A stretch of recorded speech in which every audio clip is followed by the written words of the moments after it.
What do you want to do tonight? The same thing we do every night, Pinky. Try to take over the world.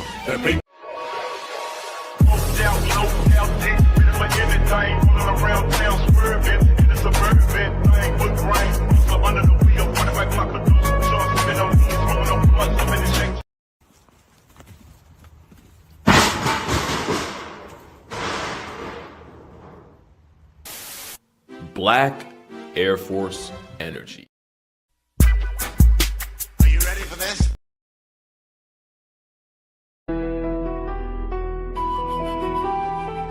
Alright.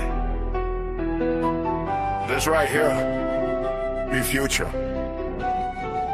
Come around wrong, we gon' shoot you. It's all respect, I restored my clenching, now I'm glowing like a lamp. We the village, we the camp, we go hard, yes I stamp this beat, that vision view, flow as we move, and we work, make it shake, bake the cake, he needs some milk and corn flakes. I'm on, but I'm not Drake, I'm Camaro, never fake, Mr. 7 still trucking, while the haters still bucking. I be on my way to something, while you lanes be on nothing, y'all be in, be bluffing. I'm the flame, I'm the heat, I'm the sizzle in the oven. Me, I clean my plate every time that I'm grubbing, wipe the gravy with my biscuits, so take a look before you miss it.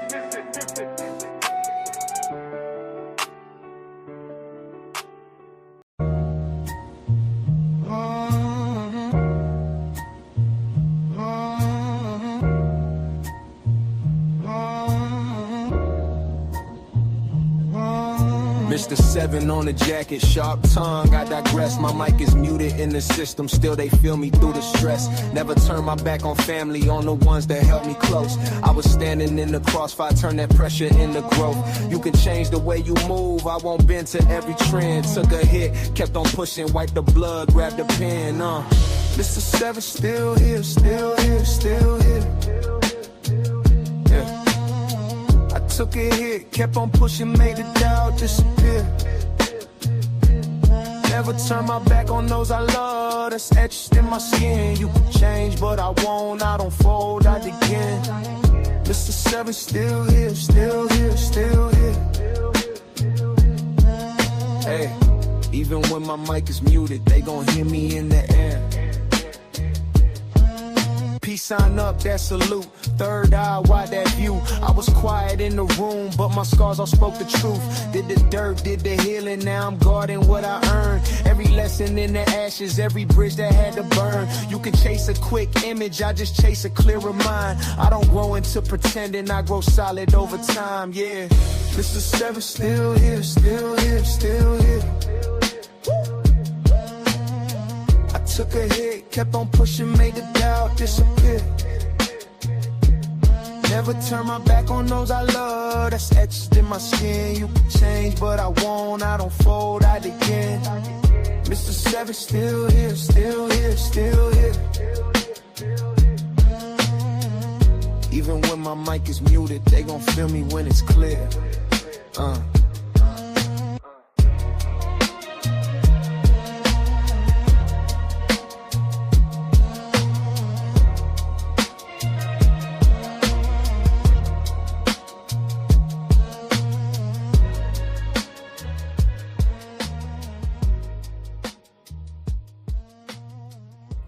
Mic check 1 2, mic check 1 2. All right, now, much respect, respect. Welcome back to another episode of Smittys Corner, aka Lighthouse _301. Shout out to everybody and everything going on great in your life. All right, now let's get this bad boy going. I ain't even gonna hold us. Tonight for me is a special episode simply because I got my homie back up here. So we just gonna go ahead and kick it off. Y'all get ready because we getting ready to definitely bring the pain. We are going to talk about some things. We're going to have some fun. We're going to laugh and we're going to kick it and cool it just for a little bit. We're going to bring you guys some great content to the best of our ability. So with that being said, everybody, once again, please give it up for the one who is back like she never left something. Let's go ahead and give it up for the oh so lovely, the oh so beautiful. We need to give it up for my fam. Miss Ocean.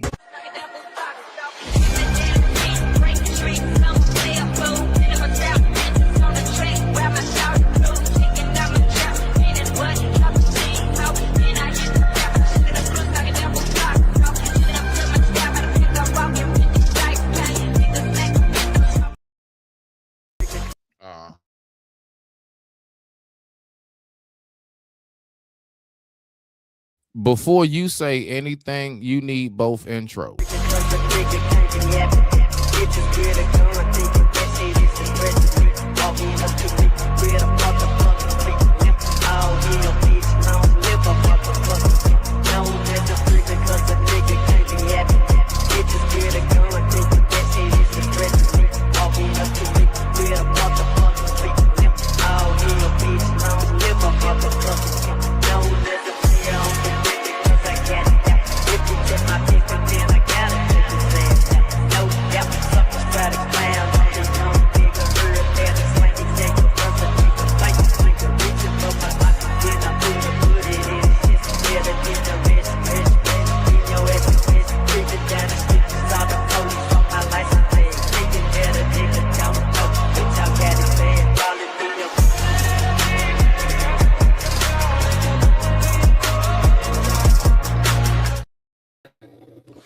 Man, what's up, fam? What's going on with you?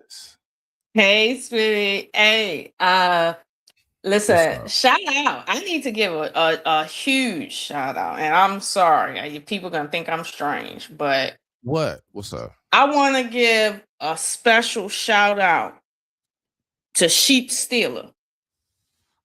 Huh? What? What? If any of y'all watched season 3 of House of the Dragon Sunday episode 1, shout out to Sheep Stealer, nigga.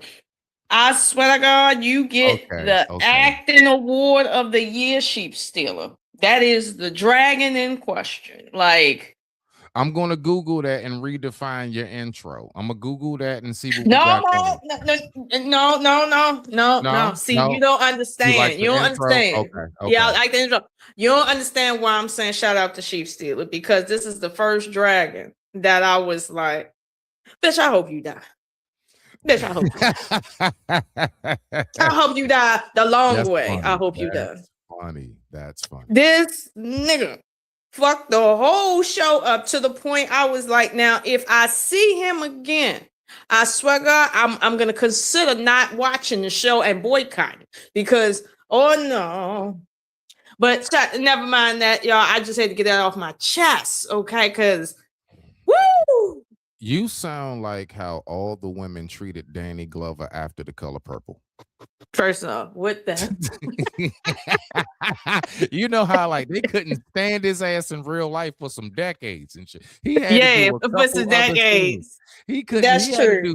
He had to do Beverly Hills Cop. He had to do a lot of shit to recover from Color Purple. So I get you. He did. You are so real right. Real shit. Like people really in real life hated his ass for that. He did it so well that he had to play such good roles for a long ass time. Listen, that tells you how long memory is. Okay, we don't forget. Yeah. But it also tells us how much that once upon a time it was real when we said that, what was it? The art is the replication of life, right? Yeah. Nowadays, unfortunately, life is trying to replicate the art, as in we all want to be fake. But that's a whole nother story. But let's go ahead. Right. Yeah, let's go ahead and get into this. Reese back. Welcome back. The time right now is 7:45 p.m. East Coast Standard Time. Lolo, I have a question for you briefly, okay? Before we get started and everything, first of all, how was your day? Go ahead and give us your day just in a nutshell. You know, tell the people how your day was. My day was good. As you know, I babysit money. It was good until it wasn't. You do babysit money, a lot of it, a whole lot of it. Yeah, I babysit a lot of money, and I shout out to all the managers out there that say don't approve anything until you get a permission, and then you never come back to give approval, and then when I check in, or anyone checks, and for that matter, your response is, well, you just didn't put in a requisition. You need to go ahead and do that. Like we were just supposed to do that with no permission. Shout out to you people. Shout out to you. Oh shit. Oh shit. Okay. They know what That's- I'm talking about. They know. The people who know. I'm speaking to you. Yes, you. If you know, you know. Point blank. Period. Mm-hmm. If you know, you know. All right. So for me, ladies and gentlemen, my day has been it's been active but lazy. What do I mean by that? Basically, I had to fill out a whole bunch of paperwork and just make a bunch of phone calls. And other than that, I was able to still take my daily nap and just kind of kick it and cool it, talk to my lady on the phone, and just have myself a great day and make sure my kid leaves out of here. You know, Lolo, real quick, I want to talk about this because I have to, and I don't think this is, you know me, you know us as far as like we private people when it comes to, we don't talk about too much, but I think this is pretty safe. My daughter's 18. I want you to help me out with this, Mom. Help me out with this. My daughter's 18. Okay. All right, and she's just stepping into womanhood. She Mm-hmm. turned 18 in January, so she fresh in it. She a I am Capricorn? January 18th, just like her mother. Her mother's December 29th. Her and her mother. Mine is January 19th. You're the you are. You're the day after.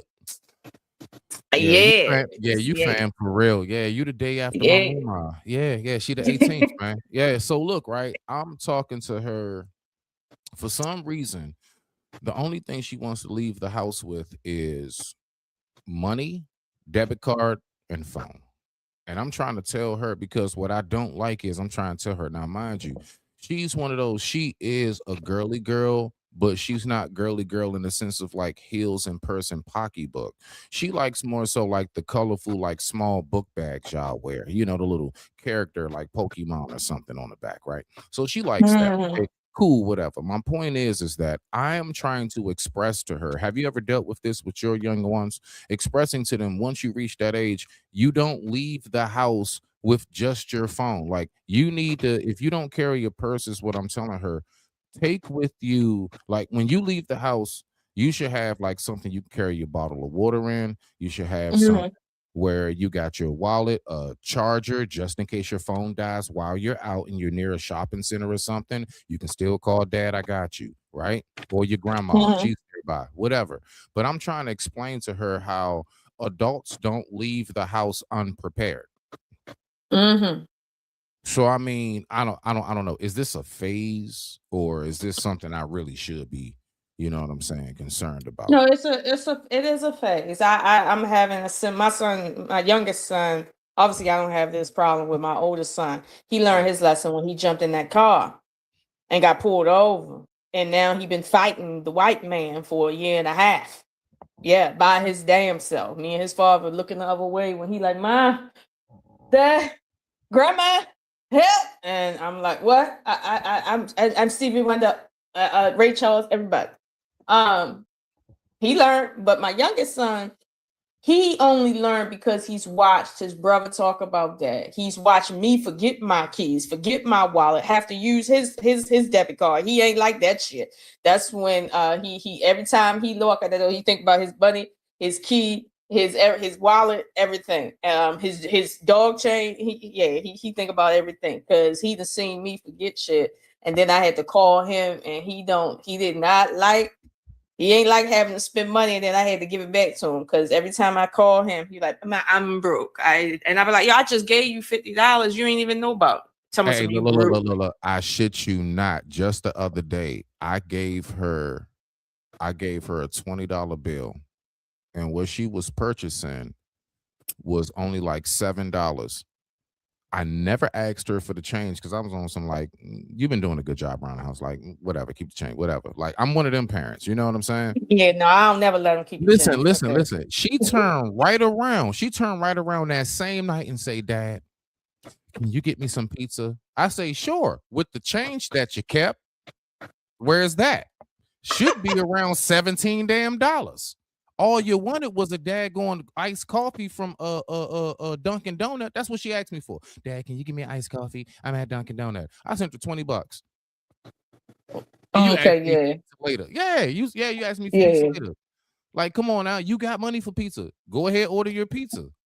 No, she's in Adult. that phase. She's in that phase like Bilal, where if I give him a $50 bill and he break it and he got 25 or $30 left over, he assumed that because he's my child, he get to keep that, Yeah, and yeah, that's yeah, his yeah. money. And when I say, "Can Basically. you buy some milk with my money for $4?" He's like, "Do you got it?" I'm like, "No, you got my money because I let you keep the change."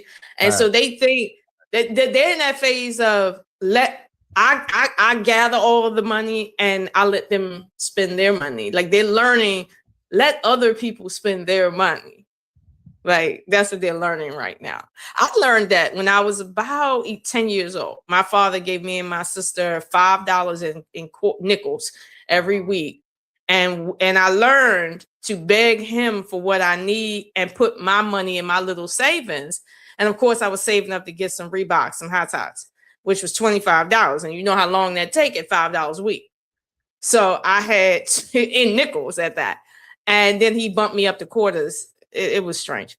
But I learned young when I had regular money. Oh no, I need my money. I'm broke. But see, I was 10. My son is 16, going on 17. No, ain't no you broke. Right. Basically. Ain't no you broke. Fuck that shit. Nah, the only way you broke is if your father broke. Right. That's all. That's the only way. That's the only way. way. But let's go ahead and get into it. Lolo, you as a woman in a healthy relationship, so on and so forth, and you as a woman who just knows how it was back in the day. I want you to tell me how much, all right, out of when we watch this, once I stop it, how much of it is true? And this is like, yeah, it's comedy, but that's real, or how much of it is just comedy out of 100%? Let's listen. So, I mean, what kind of meal is that without meat? It's a vegetarian meal. Do I look like a vegetarian to you? I work 60 hours a week. I don't want vegetables. I need meat. Didn't you get paid today? I quit my job yesterday. How come you quit? They were disrespecting me, Julius. My father always worked 2 jobs, which made my mother so comfortable, she'd quit her job over anything. Oh, my calls? Who are you hollering at? Hold my call. Hold your own damn call. I do not need this. My man has 2 jobs. My mother seemed to always find work when she needed, so my father didn't complain that much. I guess all those other people are just crazy. How real is that, Lolo? It's funny. I know, right? I ain't gonna lie. That joke, I know. It caught me too. That was, John, like, that was one of them scenes. How real is that? I will be honest with you. It's funny, right? It is funny. But let me keep it 1,000. That is not an accurate picture of Black culture. It's not. And I'm gonna tell you why. Did they keep on saying, real I know. But hear me out though. The reason why that's not accurate is because Black women are much like our teenagers. They don't be on some, my man got 2 jobs, I don't gotta take this, unless they like something serious happen and they finna jump to another job, but they not about to quit their job and don't know what the fuck gonna happen and then have to, if they in that job, they need that job. We don't just be quitting jobs because we out here dainty just working for the sake of it. No, we working since the slavery days. We out here footing half the bill. No, my man got 2 jobs. Wait, Lolo, briefly. The main message before you keep going is that's how comfortable husbands made their wives back then. The message that I picked up that I was trying to like see if anybody, like coincide with or not is how real is that in the sense of, like when they say like most women stayed with their man because of the financial reason, like how she said, I can quit my job when I want. My man got 2 jobs. You Look see, where they live that's at. what. Okay, got you. Look where they live That's where at. I was going. Now rock out. Go ahead. You don't got no Black woman in the hood telling me I'm about to quit my job because somebody told me get off the phone because my man got 2 jobs and we live in the hood, y'all. Like your 2 jobs got us in the hood. Like even if you was out here with me and you at, nigga, you can't just quit your job out here. This shit costs. Lola, in the Webster's dictionary, There's a word in the C section, if I'm not mistaken, it's called complacent. Complacent. I believe that's what's a lot. Yeah, I believe that's Well, what there our are people some. have been for a long time. Yes. So that There, right there, what you heard was the words of complacent mentality. Rock out. no, no. That right there is a high anomaly that is very rare because most of our parents' relationships look more like you remember it was a movie with no, any movie where black women are maids. They Yeah, work in absolutely. like that. That's the thing. That was the highest honor up until like 1960 for black people, Which 1978. yeah, what you call it? Jefferson's. What was her name? Played on 227. Yeah, but keep in Uh-huh. mind, Right, she right, was right, a right. maid to a black man that had just came in the money. He didn't even Okay. So smell like money. okay, He was new money. okay. Benson. Let's go to Benson. I'm just saying, it's always either it's a highly rich family or middle class white family, but black women historically have not had the privilege to sit and be that entitled. Like, our culture doesn't have it like that. Like most black people lived in the ghetto. How entitled can you be? And even the little bit that moved out the ghetto, that had the money to not be in the ghetto, Mhm. they were not that. They came from the South, the rural South. I see. Yeah. So they wasn't entitled. Like my man got 2 jobs. Your man having 2 jobs is a new thing. Most women's men were sharecroppers. Facts. Yeah, a lot of us. My grandfather, I mean, that's only 2 generations up. I have land because he was a farmer after coming out of the military. He farmed. Keep in mind, even our parents' generation, my father made a lot of money at his job, but that was because he lucked up. But most African Americans did not make the type of money my father was making here in the city up in Baltimore. And it was like he knew that, and he made us very much aware of that. But it's like, listen, my mother was a stay-at-home mom. But for the rest of people who was not making what my father was making, you see what I'm saying? You needed 2 incomes still. So if that man is running 2 incomes to support you in the ghetto, bitch, I wish you would quit your job. That ain't even real. You get back in the day, like my uncle, rest his soul.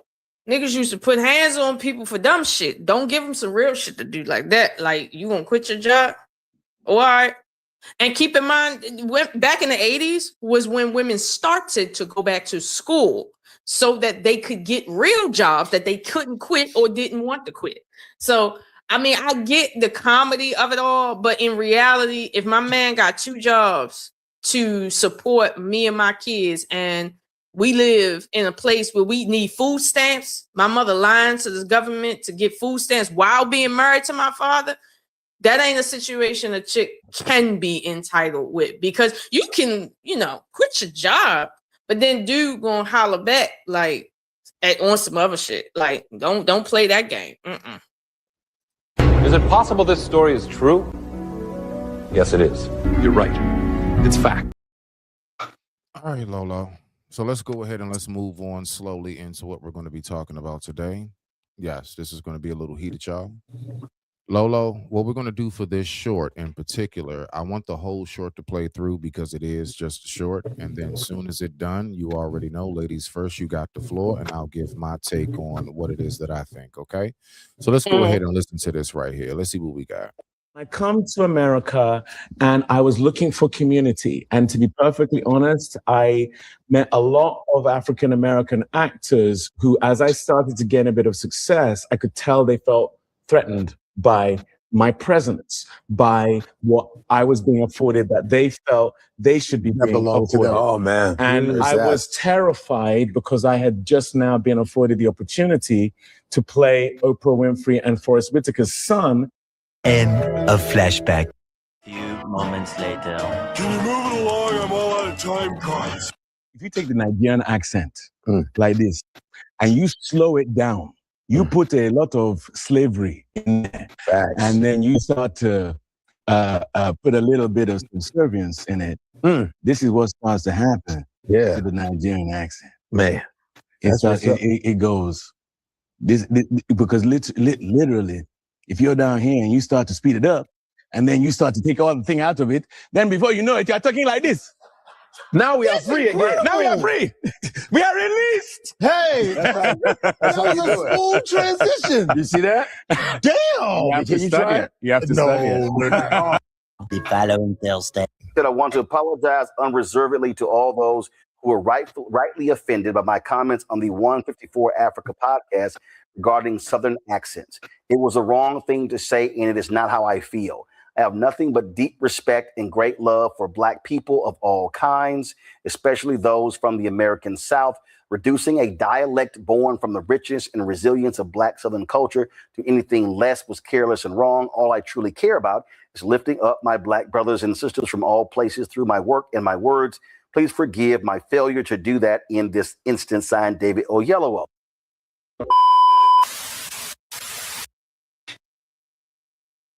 You got the floor, Lolo.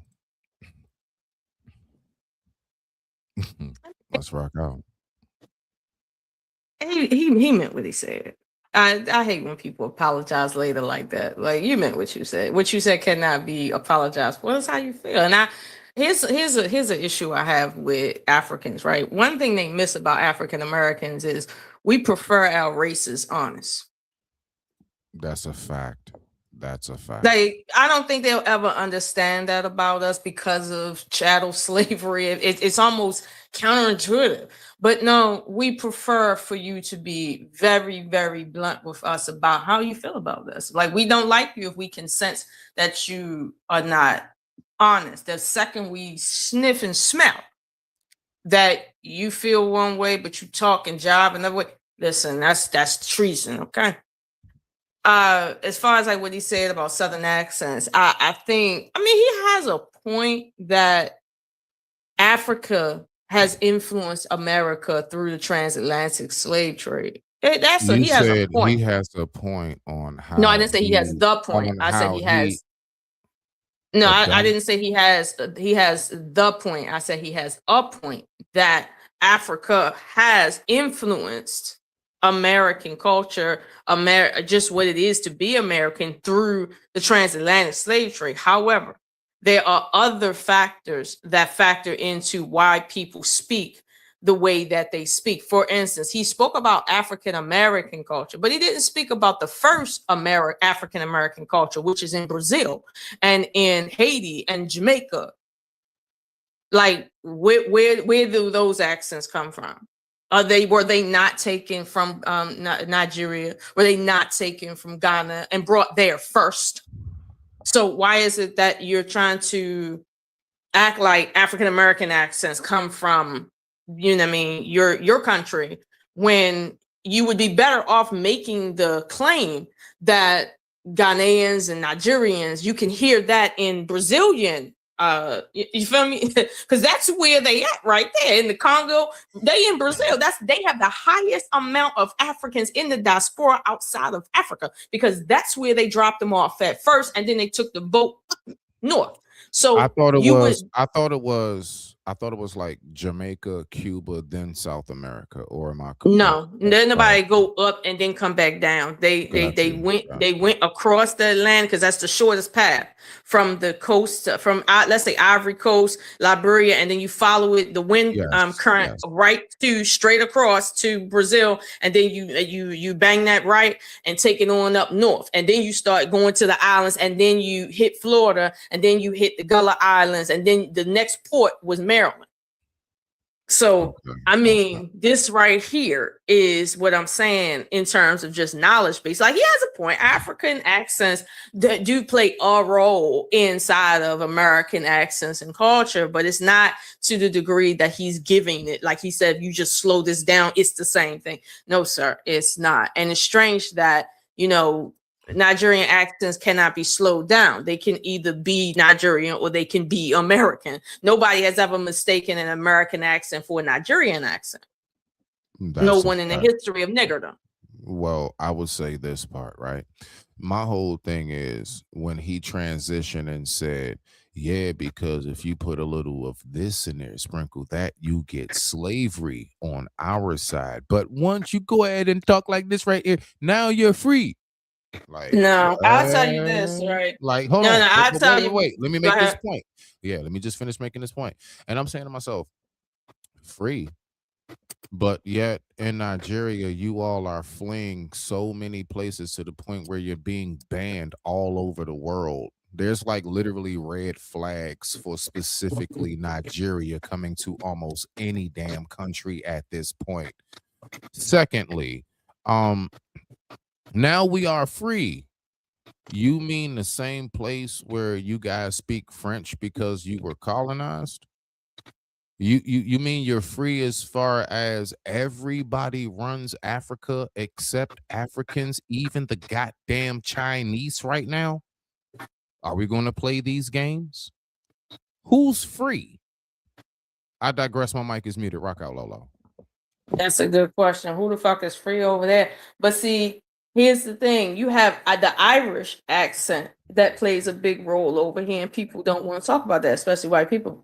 You also have the Spanish accent that plays the UK accent.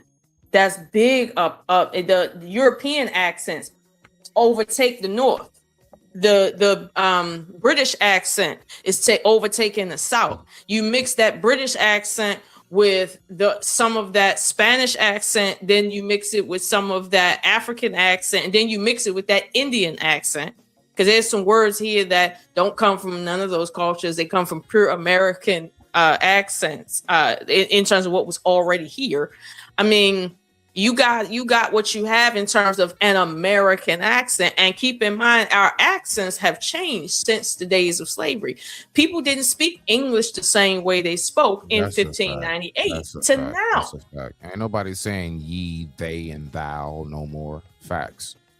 And nobody here's the talks thing: like the African Shakespeare language. days. Yeah, the Shakespeare days. I know what you're saying. Right, the Shakespeare days. Yeah, and exactly. even when you look at African language, you're telling me our accents are evolving because we're human, but y'all haven't. What about those click languages they have down there? That's the most purest form of an African language you can get. That click language from the Khoisan in South Africa. That's the earliest language in Africa. You telling me that that's not freedom? The clicking ain't freedom? That's the most freest language you can get. So here's my thing. Go. No, I was going to say they went from clicking to French, but go in Creole. Correct. They went from clicking to something else that did not come from them. When you look at, for instance, the Ethiopian language, right? That language is a Afro-Asiatic language. That like those are blacks that founded Asia. That is not what they come from. And so what I'm saying is their accent is a mix of Aramaic, the ancient original Afro-Asiatic language of Kemet, the Southern Click languages. Sumerian, so it's like even Sumerian on top of that. People failed to that is listen. correct.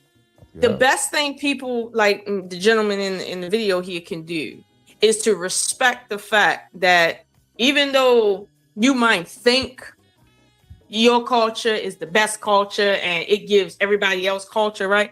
Keep that shit way down to yourself. Like keep it down to yourself. Because truth be told, if I got into downplaying his accent, right? And saying, hey, y'all listen to me, your accent in the language you speak is because the Berbers conquered you. And I can tell by the names of your tribes that you were conquered and taken over with their language. You see how now it looks like I'm attacking them, but I'm only spitting history here. I'm only talking about history. Nah, you see, you got a point. So when he says this right here, it sounds like freedom. No, bitch. That sounds like that first wave of slavery that's still going on and honestly didn't even legally stop until 1994. Goodness gracious. Okay. I'm with you on that one. Respect to the family, man. Shout out to any and everybody who just so happened to be watching. Although I know people like to stay in the cut because of the political.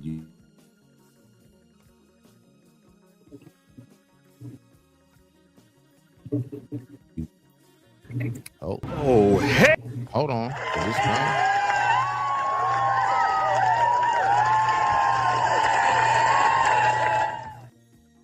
Shout out to everybody in the building, man. My bad for that delay. So, we're going to get to it. Listen, now we really going to get into what it is that we already know we're going to talk about, right? So, this is the first one, right? So, the first one, I picked this one specifically for you. Yeah, because I wanted to trigger your behind, girl.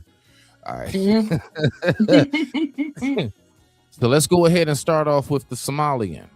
All right. So, this right here, as everybody can see and respect. The time right now is 8:11 p.m. East Coast Standard Time, and I welcome you all back to another episode of Smitty's Corner, aka Lighthouse_301, featuring the oh so lovely, the love experience, the dragon, Miss Ocean. Let's go ahead and get it. Why is our country being invaded? What happened to America? Now, there's a hold on. Let me make sure. Hold on, 1 second. Let me just make sure because I want to make sure I do this right. Let me go back and make sure that the title is yes. Okay. Here we go. This is it. All right. So let me pull this back up. All right. Let's get it, Lolo. My bad for that slight delay, y'all. Let's go. And hold on. Dang it. Share screen. All right, boom, let me put the volume up and wow. Let's go. Lolo, this is the point where let me know when you want me to pause it. I can hear you. Okay. Sure, somebody will have a rebuttal out of the guests.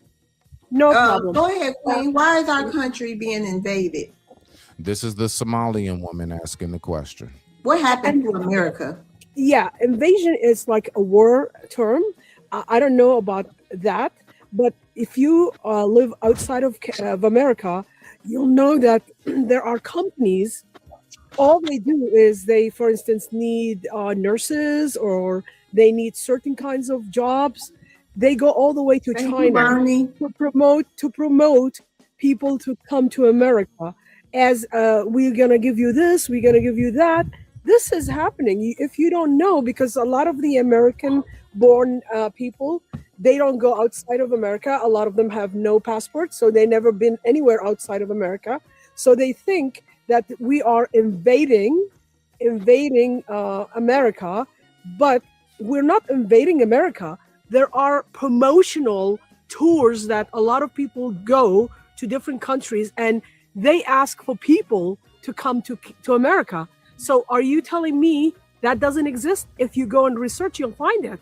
They're promoting America as a place where you can have your dreams. You can have the American dream. You can start from having nothing. If you are someone who is tech savvy, so they go to India in particular, because I saw that in my own eyes, and promote. People who are working in Silicon Valley, most of them are Indian. It's not a coincidence. People promoted from the governments of America. And about firing Black women, the administration is doing a good job. And I've seen people who used to have government jobs. They were very good at it. And the only reason they don't want people to have equity or equality or whatever you want to call it. And they say, since this person is a woman and she is not just a regular white woman, a Black woman, we can fire them in drones. Like they fire them in groups. And that's what we did in the Ministry of Health and whatever. It's up to people if they want to, no president affects me because I went into a certain kind of a level of life. They cannot affect me because I employ people. I don't go and work for people. And that's the problem. When you have to go and look for a job in a corporation, or you go and look for a job in a company or in the government, your life is under their hand. Their thumb is in, basically you are obliged to do whatever they want. What are your thoughts so far, Lolo? She's not lying about how companies go to other countries and recruit talent and bring them over on what is it? what is it? Not B1 visas, not K1 visas. I used to know this. Those specific type of visas, student visas, essentially. H1B1 visa, I think that's what it is. So when they bring them over here, they're bringing them over here to say, hey, work with us, get the experience, and then as soon as that work is done, you got to leave the country. And they be trying to switch over to a work permit to stay here, but they're legally supposed to go back. But the way the company works is we pay you less because you're not a citizen. You're not endowed with rights to get certain amounts of pay. But it's more than what you would get paid, far more in your country. So you put up with it. So this is why, on one hand, both of them are saying what's correct. Americans feel invaded because all these companies are moving these foreigners in droves. That is correct. They do hire in droves. And then when the companies are done with them, they want to stay in the country because they don't want to go back to India. They don't want to go back to the jungles in Cambodia, in China, wherever. They want to stay here. So what do they do? Our hotels and everything. They know what that feel like. They done had the early morning breakfast. Right. They've been in the colleges. They've been engulfed in the culture. They don't want to go back. And if they do, they're going back to get their family and bring them back here. Because now they got a foot here and the family is like, yo, and the culture is bring your family with you.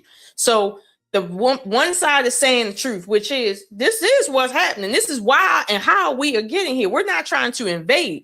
We're just trying to survive. And they come to our country and exploit our level of non-survival and then do this. Now, the Americans on the other side feel like, wait a minute, how is it that companies here is hiring other people, not hiring us, firing us, preferring y'all, making it hard for us to do something because it's profitable on both sides. This is what they call both wings on a pigeon.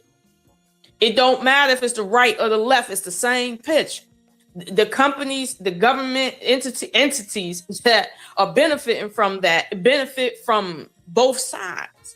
So I don't think the focus would be the foreigners, because if somebody hungry, right, you can't tell them you should just be hungry in your country. If I'm hungry and my kids need something and the only thing I got above their head is a 10 plate, I'm going wherever it takes me to get them up out of there. I don't care about your country. That's how I feel when I'm American. Like if some shit pop off here in America, I'm going to Mexico. Period. Like I'm coming up in there. So I'm just saying, this is how we feel. Right. Okay, I don't mean no harm to the Mexicanos, but I'm not staying here. I'll work in the fields and help out, but don't be talking about don't come across my damn line. So we all have the same drive to survive. It just happens that we're not in the position of those other people in those other countries. However, the truth is we are being invaded. That isn't a type of invasion. We are. That's true. Okay, so let's listen to what our side has to say about this. And again, let me know if you want me to pause it or I'm gonna let it play a little bit and we'll go ahead and tap in. Let's rock out. The time right now is 8:19 p.m. East Coast Standard Time on this lovely summer Thursday. Everybody, let's watch. Your plane.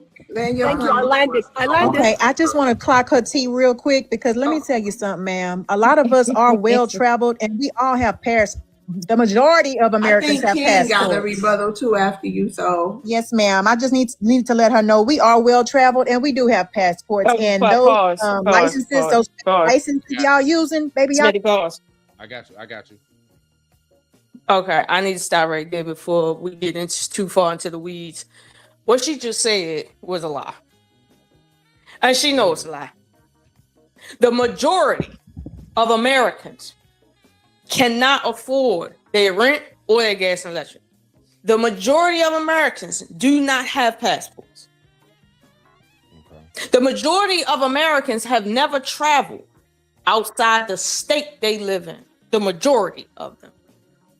Now you have a 20 percentile, even 40 percentile that have traveled, let's say, to the neighboring state. And then a smaller percentile that have actually traveled across the country of America. And even a smaller amount of those that have traveled internationally. But the idea that most Americans have passports is like, come on now. Like, come on. Like I understand what you're trying to do, but that ain't the hill to die on right there. So not you're that telling me all of that we see online is really more so that's the loud minority. That's a loud minority. That's a hard loud minority. At that. Taking trips, not catching flights, not fill-ins, all of that. That's the minority. A lot of us catching feelings, and we got Edie's ice cream and a bottle of wine in front of the goddamn. Let me tell you something. In my own, and you can look at your own family, because we don't got to ask each other about our own passports. But look in your own family. Only the people with passports are the people that got stable jobs. The people with passports and that use them, that's another category, are people that not only have stable jobs, but they have investments. Like they got a savings that makes sense for them to do so. You don't go flying and your next month rent ain't paid. Like that's not how that works. And it's like when people need something, the first thing they stop doing is traveling. That's the first thing they stop doing when they need money. That's the first. Like ain't no question. And right now, our whole country is underwater right now. Our hands in the air, somebody might see us drowning, but our head is under this damn water. Okay, know that. So this idea of passports, and here's the thing: even if you got a passport, that don't mean that you can afford to travel. A passport might run you $200, maybe $250, $80. That was about mine. That was about mine. I went to the listen and watch this though. When you even said that part, you know, when I got my passport, I'm 43. 2 years ago, I was 41. I got a passport at 41. I finally got a passport and used it. I got my passport first when I was when did I get my passport? I got no. I got my passport when I was like late 20s. Back then, I went to Jamaica without a passport. Yeah. How you make it? You know what? No. Ooh, wrong question. My bad, y'all. Forgot we was online. Don't answer that. So let's go ahead and get back to it. I digress. My mic is muted. Shout out to Jen. I see you in the building, Sugars. All right, now. I can't use that here in America. So carry on with that, and I'll land. I was going to say one thing too, because one thing that you just said offended me. So, first of all, some of us do have employers and we still do work, but we do public work. There's a lot of us that work in healthcare, and we're out here serving your children or your mother or your grandmother. So you're saying that we don't have a right to feel some type of way because we're going to serve and make sure that your people are okay, and we shouldn't feel a certain type of way? Is that really what you're sitting here saying? I didn't say that, but if that's what you got, I can't help it. Okay, hold on, Queen King. Did you have something to say? Did you need a rebuttal? There was something that she said that kind of caught my attention. She said that Go ahead, Lolo. I hear you. No, I be trying to make out between them talking and when you. My bad. Speak up a little bit more for me when you say that. But go ahead. I got you. Okay, so I think the black lady, and I'm assuming she's black from her accent. Okay. Shout out to the accents. She's taking offense where she doesn't really understand what is really being said. And what I mean by that is this: in foreign countries, right? They don't have the luxury of applying for a job making six figures.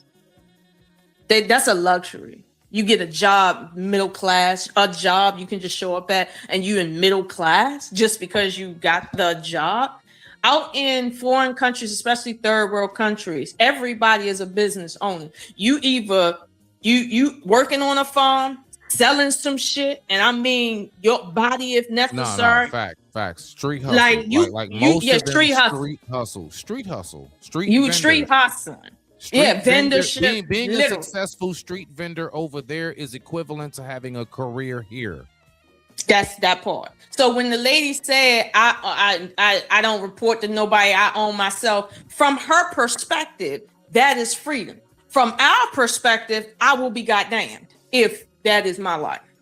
If everybody out here had to pay their rent based on what they could cook on the side of the road, listen to me. Hell no. If that's freedom to them, give them a shout out for what the fuck they got going on down there. But that is not our culture. That is not to be compared to what is normal here. So when she said, well, you know what I mean, y'all worried about getting jobs. Yeah, because jobs is the culture here. Middle class was based on factory work. Like, that's our culture here. So when people say Americans don't have culture, every time you speak about the difference, you're talking about American culture, period.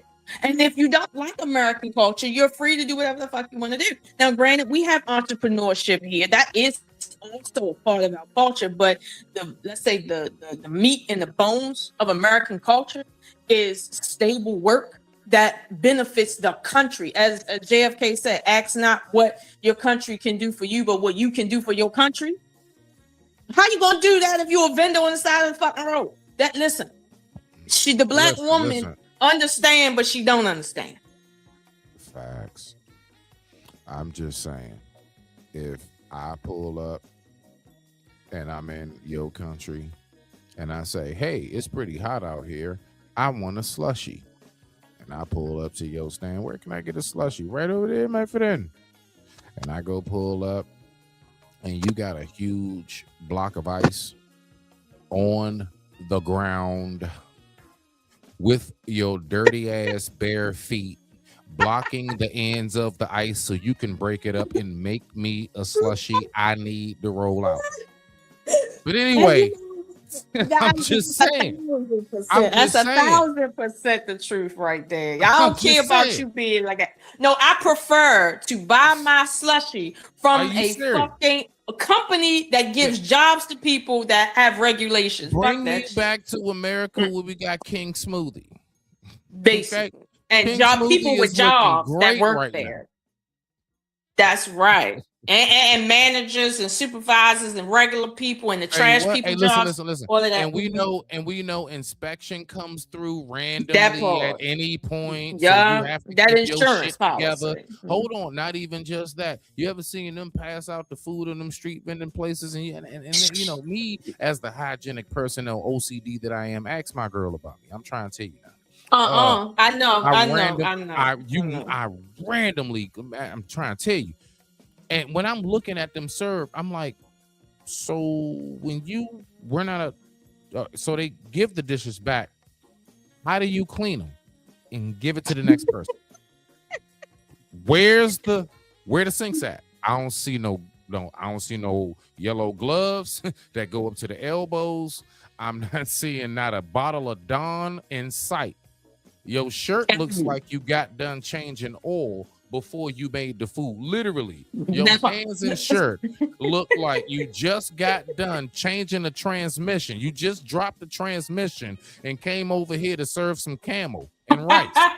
My nigga, if you don't go clean up before you serve my food. Anyway. Well, here's the thing, right? Now let me be transparent. When I was in Jamaica, not Egypt though. When I went to Egypt, I couldn't do this shit. But when I went to Jamaica, I was on the highway, right? And we was coming back from Kingston, and we was hungry. Okay, we was hangry. All right, and it was this guy on the side of the road with this grill. You know what I mean? The old school round grill and shit. And he had on this little white hat, looked like a Kango, but he had like a apron on, like a female's apron. And he had his little tools and stuff, and he was chopping up chicken on one side and throwing it on the grill and doing the flip thing. Look here.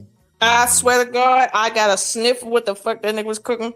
We pulled the fuck over with the quickness. Bought a whole chicken and ate the bones too. And I was looking at this dude like, did you wash your hands? But I'm gonna be honest with you, the way that food smelled and the way his apron was clean as fuck, you see what I'm saying? He was over there doing this thing. I think like, and he wasn't touching the food at all.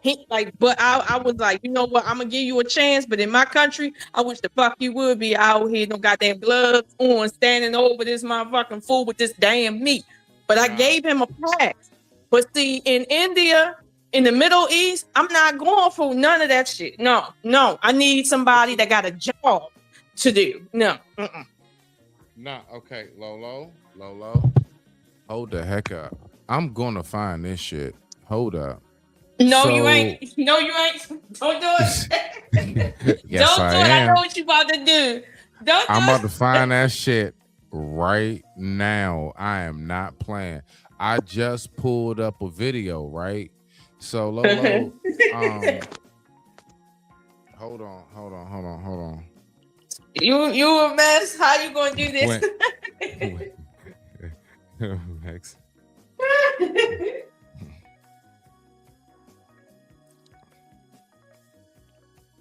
Serving, hold on.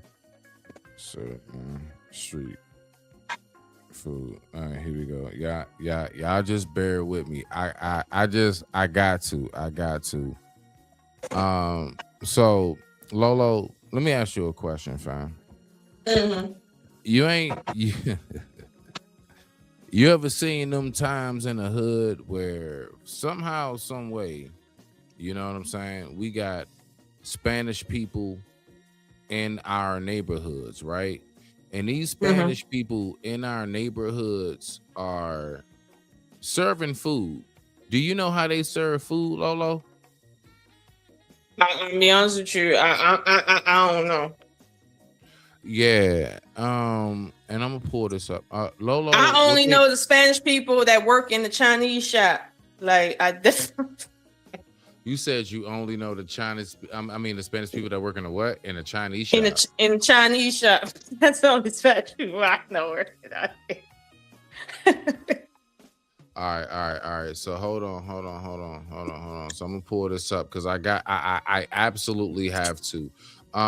But yeah, no. What we do is we normally we be having some like wild ass moments. So you know what I know over here in Langley Park, over here where I'm from, Lolo, on this side of town, we will have Spanish people that will pull up and they'll actually like have food, right?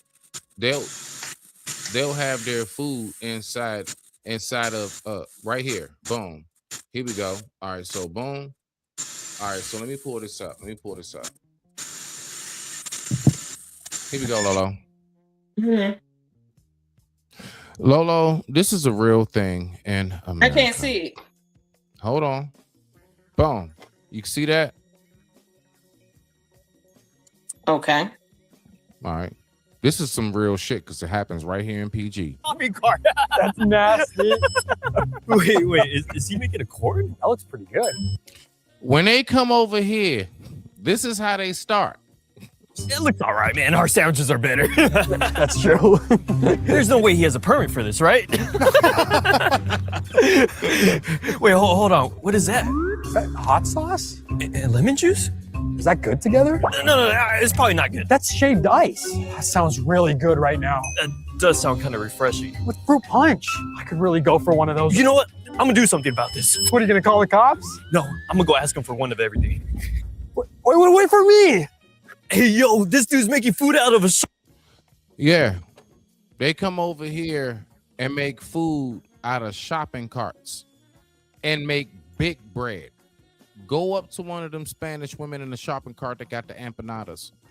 Hand her a $20 bill, buy one thing, and when she give you change, watch that knot like rappers pull out that she get out of that skirt. And you like, where did you get all this money? Yeah, no, I've seen that too. Real I hate shit. seeing that. Well, Real okay, shit. let me be fair though. Let me be fair, okay, to the Hispanic people or the Spanish people, whatever. Okay. Now But it'd with be the good. people, It'd be so good. I ain't gonna lie. the That people food be good as that come over here, they do shit like that, and I don't buy from them for that reason. However, shout out to the Spanish people that come over here, learn English, learn the law, get their licenses, open up shops, okay, have professional chefs, give jobs to their family and a few other folk, okay, like they're supposed to. So, and then they sell good ass food. Shout out to El Presidente in DC, okay, y'all was good. Listen, I'm telling you now, You with don't that know girl. nothing about that Presidente and you don't know nothing about that. Yes, I do. Listen, I was there the other day for brunch. Me and my coworkers was over there for brunch or whatever. But Let me find it was out real Lolo good. got some taste. Let me find out Lolo got some taste. Okay, now go ahead. But here's the thing: when she said, "I don't work for nobody, I don't nobody got nothing over me and shit," that attitude, right, is not an American attitude.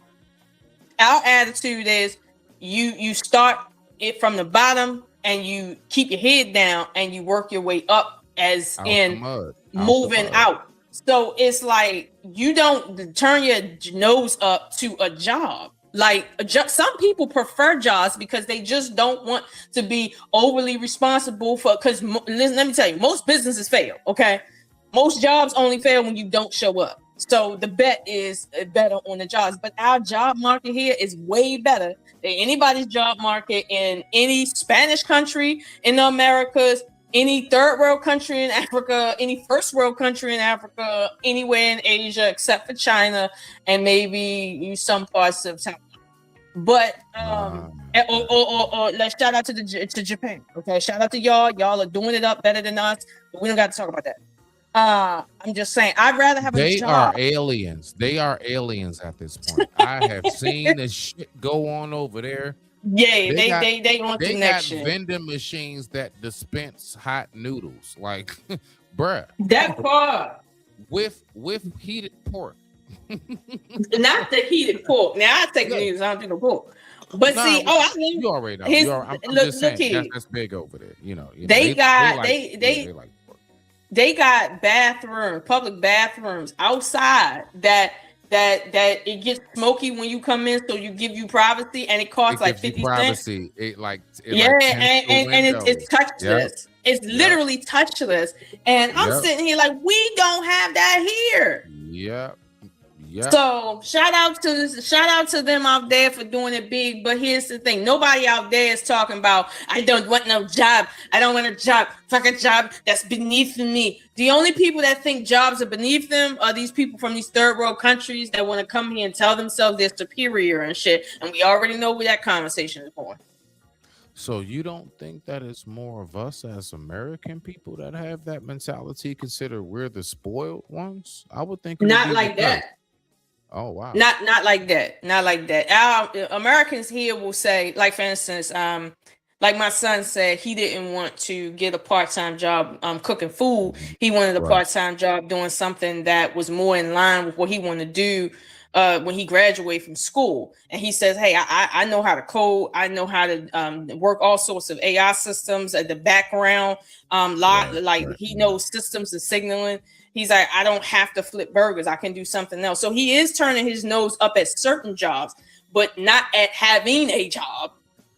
Like, he ain't gonna work a job. He got to have his own. Like, no, it's American culture to create a job and create jobs for other people, and or have a good job. Like, there's nothing wrong with that. Seriously, even if you packing up packages of that white stuff, you giving jobs to other people. So, like, stop it. Mm-hmm. White and green stuff. Facts. That one. Let's go ahead and get to this last one we're going to get into before I got this last little slight bonus one, because all of these, like I said, are short videos. I really want your take on this. All right. So this is a brother from here who has a question to ask. And let's listen to this brother's question. Let's get back to it. Hey, and again, shout out to Love's World, man. Shout out to Love's World. Y'all make sure y'all go over there and subscribe. Forgive me, beloved, if I didn't shout you out in the beginning. Shout out to Love's World. Let's go ahead and get to it. And with that being said, I digress. My mic is muted. The time right now is 8:40 p.m. East Coast Standard Time. Let's keep on rocking out. Hold on. It's Solo. How you doing? I'm fine. How you doing? Thanks for having me up. Fine. What's your ethnicity? I'm black. I don't know if that's politically correct. Where your grandparents come from? Let me ask you this before we get going on this. Lolo, you personally, if you were asked that question, what would be your response? Like, how do you? I mean, I know this is crazy. I can't believe I'm asking this question. How do you identify personally? Like, if somebody says, "What is your ethnicity?" right, and they have an American accent, I know what they're asking me, and I'm just gonna say African American. That's the culture here. I'm not gonna say black, because black, it covers a lot of ethnicities. But if it's you too are vague. foreign, That's too vague. It's too vague. right, it's too vague. But when you Got American and somebody says, like on a podcast, "Hey, what's your ethnicity?" We know what we talking about, because that's our culture. We know what we talking about. Like I told you the story about the white guy that came from Africa that was just so gung-ho about like saying on his paperwork that he's African American now because he got his citizenship. Now he white as snow, literally white. Tell him he African American, and his wife tried to tell him no, it don't work like that here. No, it's not the same. Like no, like he would just be white, not African American, and he wanted to understand why can't he be African American? He from Africa and he in America, but that's not what ethnicity is here. I see what you're saying. I would have just said African American, but here's the thing: I noticed that the gentleman paused, like he didn't want to answer, and or he's thinking, and that tell me you're not African American. No. It could have been the pressure because he might have been watching the show. He's heard that asked many times. I ain't gonna lie, because if I went up for the first time, I might possibly myself have that. Like, hold on, wait a minute, just to keep. What's the ethnicity of these girls? What's the ethnicity of the girls? I guess, listen, all right, how about this? I don't want to speak for them. I'm just going to say Black American FBA. I think these are folks that's like really on the FBA type. So, okay. So I don't, it's a lot. It's a lot and of that's factions just being out here. safe. That's being safe. Okay. That we know what that is. It's a lot of different groups out here that's African American. But at the end of the day, okay, no matter what you call yourself, we know when we talking to our own. So if that's the case, there should be no hemming and hawing when somebody say, "What are you? What's your ethnicity?" Like here, everybody know first of all, nobody really asking you that here. We can look at you and hear your voice and tell what you are truly. But if somebody has to ask you that, it's in reality, it might be like in this case, it might be routine, or it's because they smell something else in your voice or on you. That's why she said, "Where your grandparents from?" Because our grandparents come from they foundational. But if your grandparents, like if your parents were born here, okay, fine. But when I ask you about your grandparents, which is like in the late 1800s, early 1900s, that tell me what your real ethnicity is when it comes to being African American. If your grandparents wasn't born here, you ain't one of us. I'm gonna be honest with you. You might have been married into the family or something like that, but you ain't really one of us. Let's go ahead and keep listening. So now at this point, that was just a quick part. I'm gonna, I guess, pause it whenever you want me to after he fully asks his question. So let's listen to his question in its entirety. Whenever you want me to pause it, I got you, fam. Let's go. My grandmother come from down south. My grandfather come from Virginia. Oh, okay. You got a question to ask Black Americans? Yeah, I do. I have a serious question to ask us. The main thing I want to ask is, at a time like today, right, when we know that across our whole, people would call it diaspora, but I would just say across our brown community, right, we have all of these different labels and all these different groups and all these different titles, entitlements, and we all are, let's just say, for lack of better terms, we all are the same, right? And everybody is, I'm FBA, or I'm African American, or I'm Negro, I'm, freedman, I'm all of these people collectively. If you look at them, they're your people, because I can tell you have all these people on your panel. Now, with that being said, if we all know that what we're saying is right, why we're attacking each other's knowledge, information, or experience, and not embracing each other's experience. Like, I know a lot of people that was in the American Indian community that worked with FBA members to bridge the gap, and I know a lot of members in the FBA community that did the same. But it's like some people that's coming out into the new young idea of FBA, like treating it like a gang, while the older people was kind of like bridging the gap and making it understand it. And the same thing with the Pan-Africans. So, I mean, I just wanted to generally ask that to a couple of people up here, if that was cool. Why is it that the elders was like, we are merging with the Africans, Haitians, Jamaicans, and any black? If you're my skin tone, then you are me. We go through the same struggles. He's trying to figure out why, Lolo, are we now as the millennials and up, we're like, F that, we realize it now, blah, blah, blah. Rock out. So I want to address what he said about things seeming like a gang, right? It's interesting that he chose the word gang.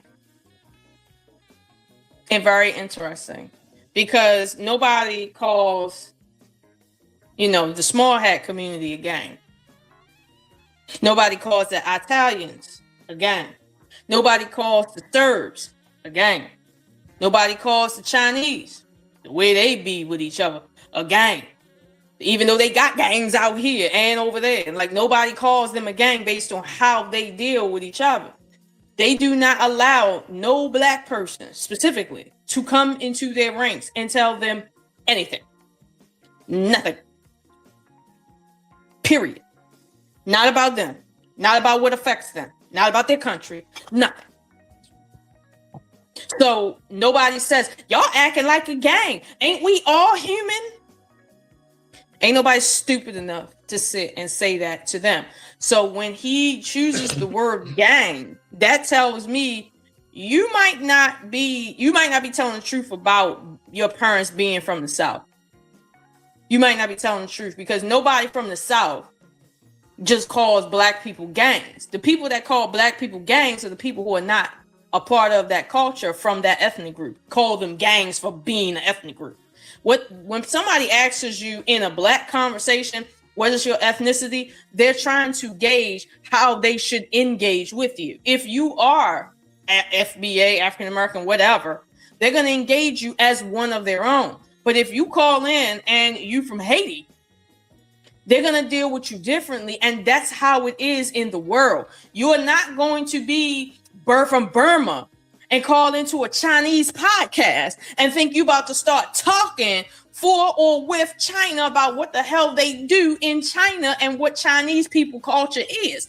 Not being from Burma, they're gonna ask you, "Hey, where your mother, your father from? Are you where? Well, I don't hear your accent. Your accent, you sound like you're Burmese." They're gonna start doing that shit. Facts. That's a fact. So this dude right here, I smell foreign on him.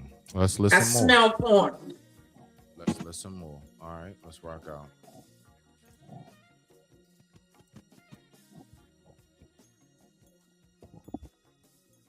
Serious, like when we're talking about lineage, because now we got Tariq Nasheed who's doing his genealogy, but he hasn't found one African yet. Catch it straight. Wait a minute. Go ahead. Hold on, AI. Wait, okay, so you said like AI? You want to talk to AI?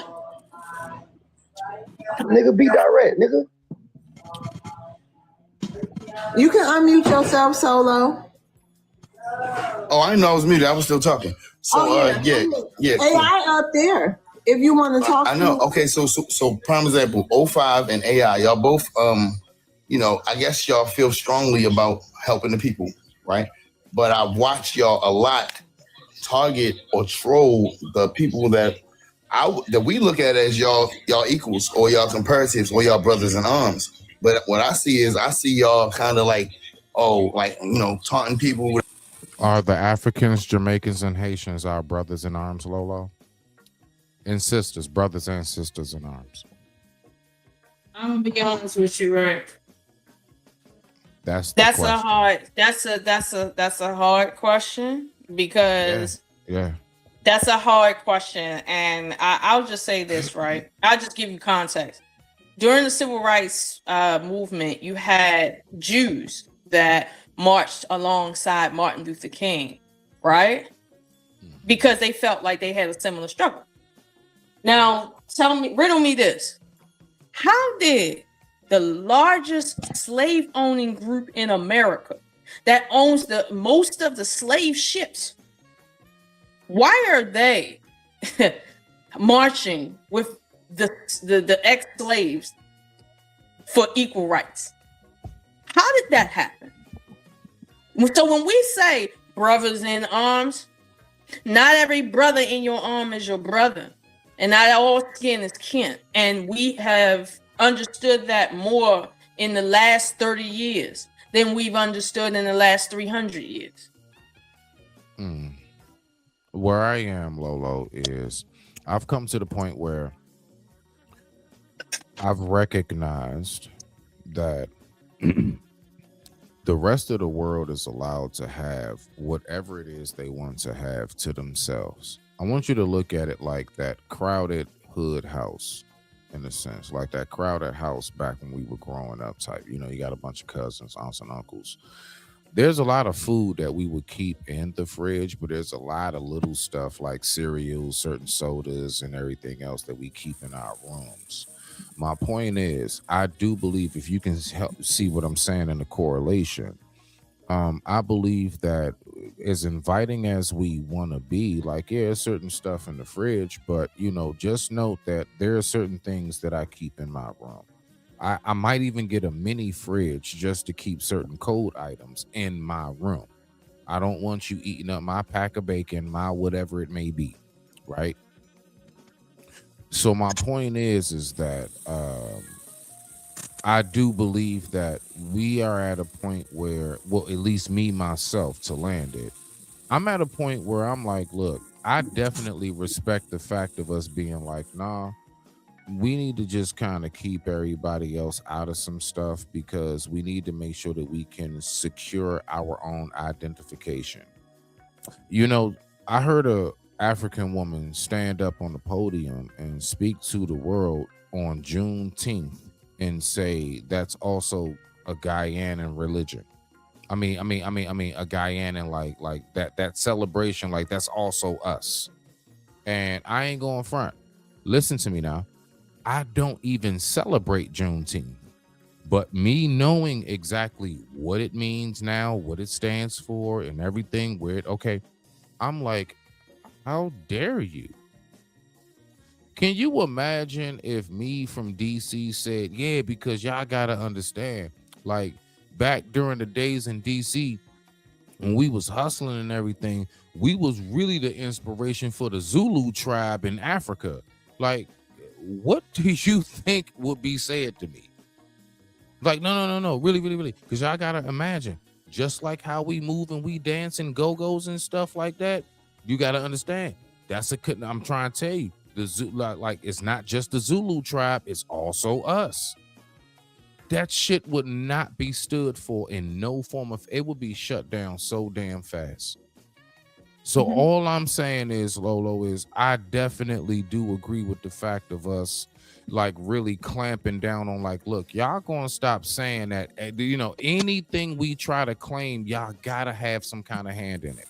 We are never like, we can't have nothing. And even down to soul food, they like, damn, we ain't got nothing with that.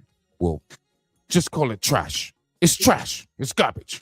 Like, since they can't claim that, they gotta say it's trash. I can't stand no soul food. So it's like, I'm just saying, like, that shit be kind of like getting to me in that sense. But what you got?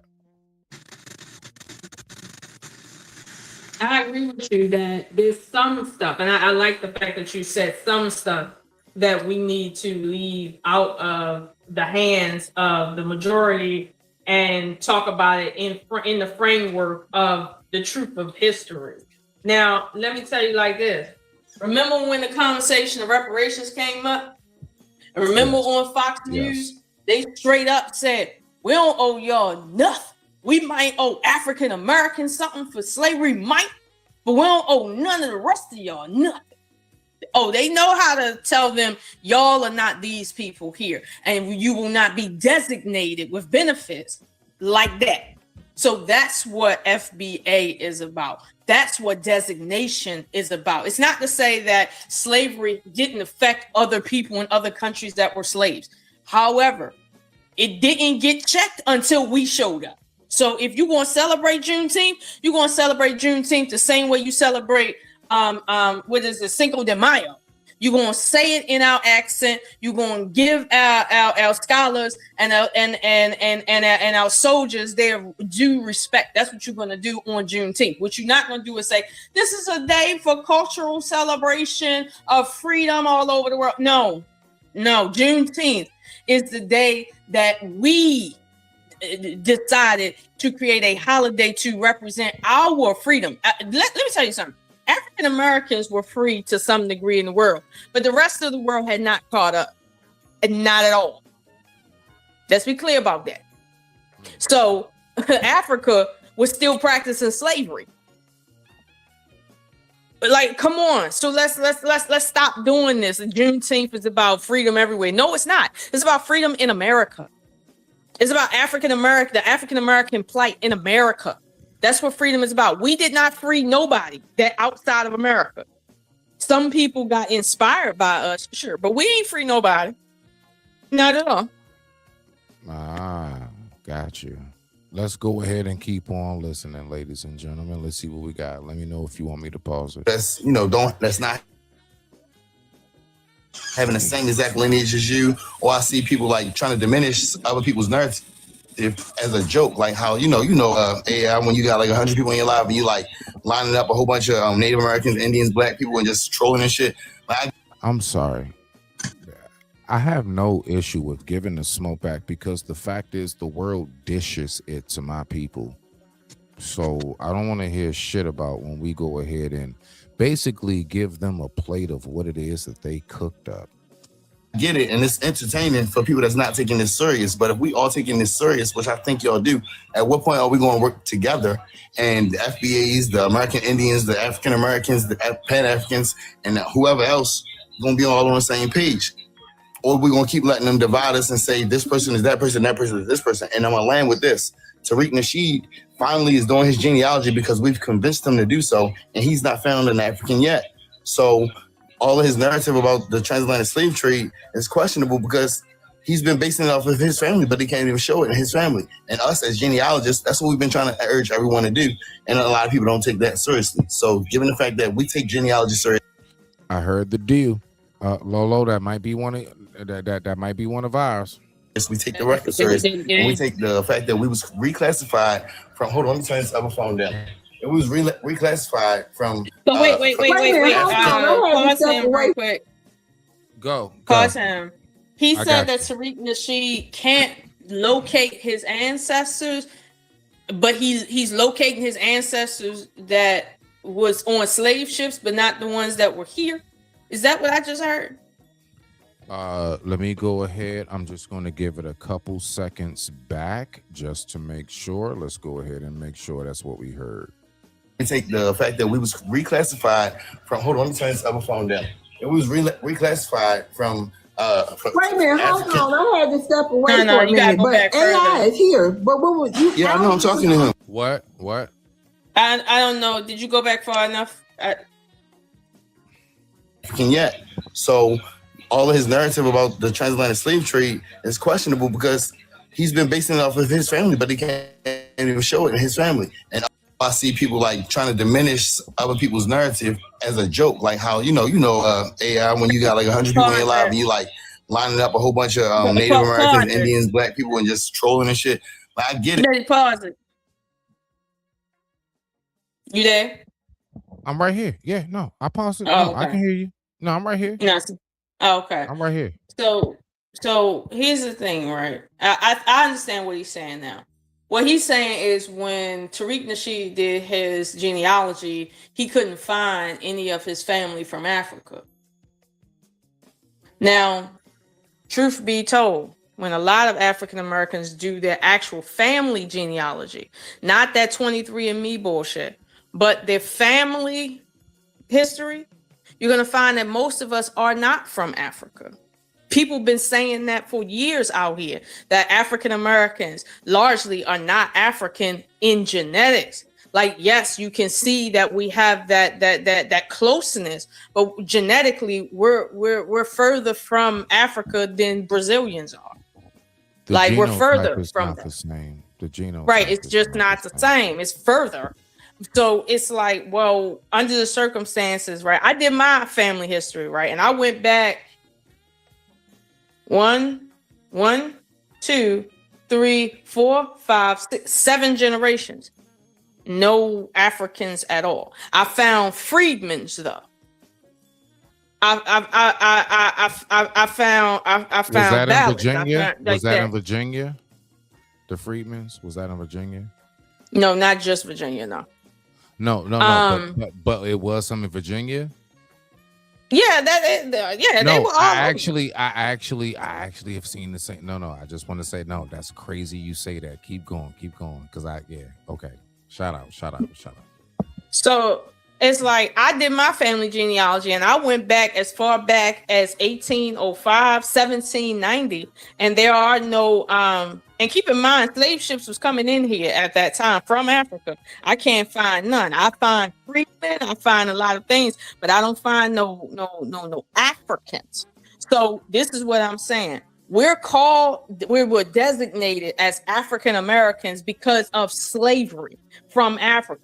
Not because our genetics say, hey, you this is right here, right? Is where you're really from. That's not what that is. Even if you can find genetics that go back to specific tribes in your blood, right? It's not to say that your family haven't been mixed with, slaves from Africa. It's not what that's not saying. But to say, for instance, a white guy that one of his great grandparents was black, that don't make him black, yeah. You know. African because one African is in our history. Hold on, Lolo. Your mic went out. Hold on. Fix your mic or something. I don't know. Is it mine? Say something, Lolo. Can you hear me? Yes. Okay. Nah. You know what? Okay. I just mic check 1 2. Say something one more time. I can hear you. All right. Nah. It's my headphones. Go ahead. You good. So what I'm saying is it's like I understand he's trying to say, well, if you can't find African in your family lineage, that don't make you African American. And he don't understand we were designated as African Americans by white people, okay, because of the slavery that they practiced up until 1805 or 1817, one of them. So nobody took a DNA test and said, oh, Africans, that's not why that happened.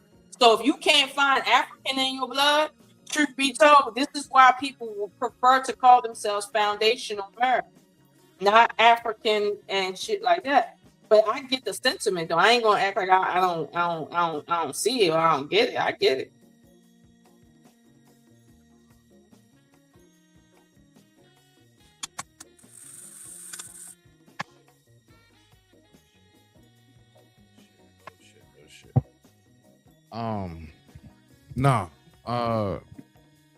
So look, this is one example that I would like to give before I push play. You can hear me, Lolo? I can hear you. Okay. On my mother's side, my grandfather, okay, like I've said before, he served in the Korean War. All right, so my mother's last name is Smallwood. I literally did the family background history. My mother's last name, maiden name is Smallwood. So I had to look up where does that come from? Come to find out, that comes from, I believe it's the Monacan tribe. Yes, the Monacan tribe. All right, so listen, that's West Virginia. Yeah. My point is that her last name is Smallwood. My grandfather's last name is Smallwood. Do you know what my grandfather's last name was? I mean, my grandfather's father, my great grandfather's last name is when I looked it up? What's that? Little Tree. Little Tree. Do you know what his father's name is when I looked it up? What was that? Big Tree. Come to find out, they were chiefs. That's See not the names. Yeah, I see what you're saying. Smallwood. Yes. So So those last names were actually us. Yeah, I know what you're talking about. My grandfather's great grandfather's name was Chief Big Tree. His son was named Littlewood, and then he named his son Smallwood. And that's how my mother got her last name. And you trying to tell me that I can see how that. I can see how that came. Yeah, that's how that worked. That actually comes the last name Smallwood. That's actually Native American. That means it's from here. Right. I heard about that. One of my cousins told me about that. There's a last name, like surname list that if you try to find your name on it, a lot of times you can see that. Yeah, your name is on a list that ain't even American and shit. Yeah. So yeah, that's not an American last name. So just to throw that out there. So again, when I say no, I'm from here. I'm from here. She said I'm from here. Hey, like real talk though. But let's go ahead and get back to it because we got this last part after this I want to talk to you about because I haven't really talked about it and I want to hear your thoughts on it. And it's entertaining for people that's not taking this serious. But if we all taking this serious, which I think y'all do, at what point are we going to work together? And the FBAs, the American Indians, the African Americans, that's B-Long. He said, what y'all going to do? Anyway, let's go. Pan-Africans and whoever else going to be all on the same page. Or we're going to keep letting them divide us and say this person is that person is this person. And I'm going to land with this. Tariq Nasheed finally is doing his genealogy because we've convinced him to do so, and he's not found an African yet. So all of his narrative about the transatlantic slave trade is questionable because he's been basing it off of his family, but he can't even show it in his family. And us as genealogists, that's what we've been trying to urge everyone to do. And a lot of people don't take that seriously. So given the fact that we take genealogy serious, we take the record serious, and we take the fact that we was reclassified from, hold on, let me turn this other phone down. It was reclassified from wait a minute, hold on. I had to step away for a minute, but AI is here. But what would you? Yeah, I know. I'm talking to him. We talking. I know, but I don't talk to him. We don't got to talk about Tyreek because Tyreek not here. Oh, okay. I respect that. So, yeah. Well, I guess I'll eliminate talking about the FBAs. The Pan Africans as well because they're not here. I don't even know if they exist. But I want to say this, Lolo, and I want you to tell me your thoughts on this because I'm glad he said Pan African. I believe that we're the real split with us as Black Americans. I want you to just think about it. All of us as Black Americans, one day we split from, like, we went from fist up in the air. The revolution won't be televised. We went from that to we now gang as far as I'm FBA, as far as I claim here only. And then we had a subgroup of us that's like, nah, we gonna continue to go ahead. We need to move back to Africa, although we don't know what language we're gonna speak. We don't know where we're gonna move. We don't know who our aunts and uncles are over there, cousins or nothing. But let's go back to Africa, okay? So we had that whole Pan-African FBA split. I do believe once we came up with the term Pan-African and FBA, that's where the Black American divide really came into play. What's your thoughts? I agree that there was an ideological shift at that time because some, Black Americans felt that they could get a better deal in another country where there was, all people that had the same skin as them. However, what we're noticing now is those Pan-Africans, a lot of them are coming back to America. A lot of them. And truth be told, you left here to ally yourself with a group of people that are riddled in tribalism. But when they see you being tribal, they want to call you a gang because that's a negative word within American culture. They call you a gang, but they don't want to call the Zulu Nation a gang, given all the bloodshed from the Zulu Nation in South Africa. No. Wait. Before you go even further, for some reason, we had something for the longest time before a game was called mobs. And they get all kinds of glorification. Rock out, though. But my thing is, if it's not fair to call us a gang as if there's some illegal activity going on because we don't feel the need to include people in our tribal business that ain't part of our tribe. This idea of, well, they trying to keep us apart and we need to work together with such and such. That's somebody who don't understand world politics. That's somebody that's ignorant on U.S. politics. So it's like, I don't even waste my time with people who talk like that. The idea of we need to work with a lot of ethnic groups, a lot of racial groups. We do already. What are we not doing that we should be doing? Drilling oil? Is that it? Like, what are we supposed to do? Like, we are American. Americans own all sorts of oil around the world. What have we not done? Oh, you mean instead of seeing ourselves as American, you want us to see ourselves as a specific tribe and do what you tell us to do? Last time I checked, Lolo, even back when we were coming up, our movies and entertainment depict us doing this. I'm black, y'all, and I'm black, y'all, and I'm blacker than black, and I'm black, y'all, and I'm black, y'all, and I'm black, y'all, and I'm blacker than black, and I'm black, y'all. That was not an American medallion on his chest. I wonder what country that was on that black man from America's chest. I wonder what countries. Hold on. I wonder what country's flag that was. I'm black, y'all, and I'm black, y'all, and I'm blacker than black. Was that American? No. What were we? All right. So I digress. My mic is muted. But see, that's the hypocrisy. Back when African Americans weren't seen as cash cows, everybody wanted to play the tribal game and say, no, these Americans, they are not Africans. No. And then now that we the cash cow, now everybody got to be America, to the point you got your mans over there talking about our accent is their accent. Like, that was a reach. But I'm just saying, I can't take these people seriously. You see what I'm saying? Because it's like African Americans, for all intents and purposes, we have came further than any group in the world in terms of from the bottom to the top. Facts. We've come further than anybody. I don't care if most of us are middle class or under middle class.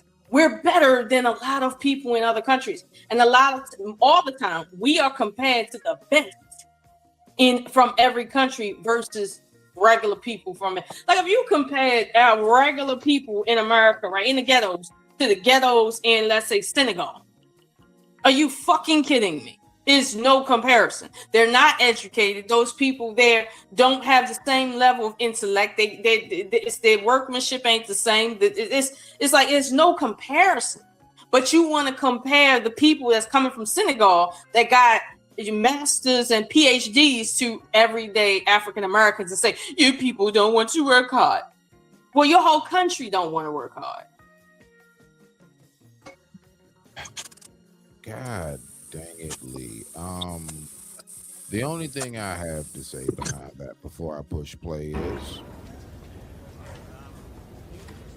wait, you think I didn't think of that? Of course I thought of that. Let's go. But what I'm trying to say is, as a speaker, as a teacher, as a leader, I would expect more from some of us when it comes to the rest of us, because I know that I hear, like Oprah. How much more do you expect us to give when we have been behind the 8 ball since we've been giving it? Like Oprah. A lot of people don't like Oprah because stuff that he said and did, and Oprah's my. What you say, Lolo? No, go ahead. All right, I got you. And Oprah's like my brother for real, right? And I go fight and I defend Oprah, even though we don't have the same values. I'm just thinking, where's the rest of that amongst the rest of us? And I don't mind showing my genealogy. My tree goes back beyond the 1600s. Hold on, AI, do you want to respond to any of this?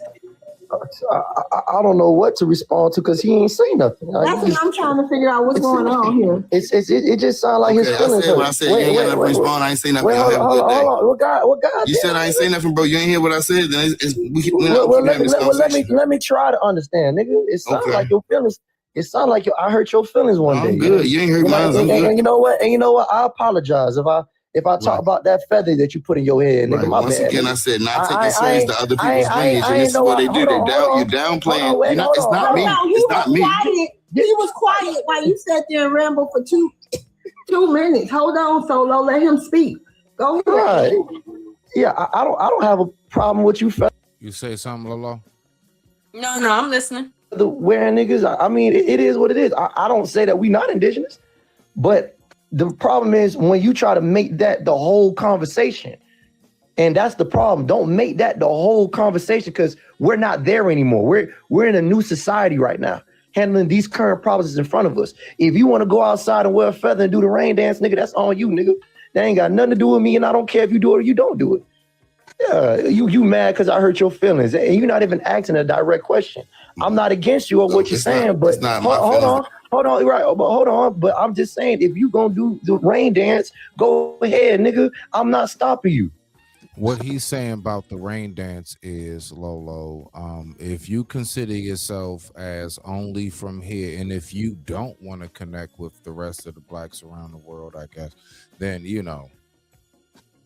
just don't make that the conversation on my panel. Right. That's black all I'm means saying. African, right? So black means African. Tariq is FBA. Y'all making us African. And when people talk about their genealogy, y'all downplay it. Black don't mean African. Respect my room and not talk about it. If you want to talk about you know who, open up you a panel and do it. But I don't want you to forget Tariq.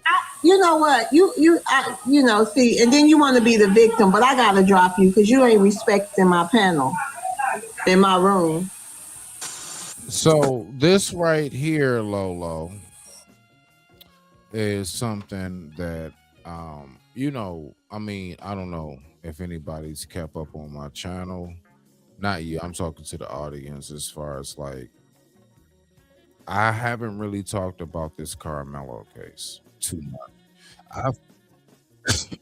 Excuse me, I've made like a video or whatever, but I ain't even gonna front y'all. I'm just one of those people where it's like, as a content creator, like I always like to stand out because that's how I am in real life.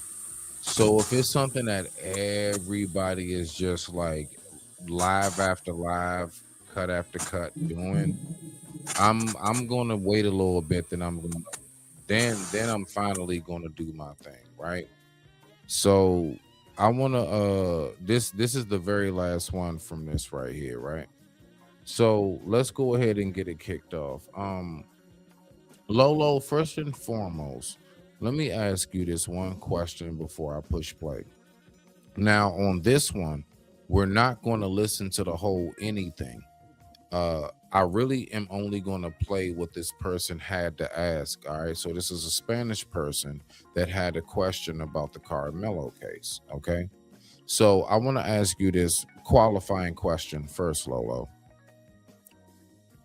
It is believed in a certain sector and group of folks in society in America that if you actually, I guess, speak up for Carmelo, if you want to say, then you're defending a criminal.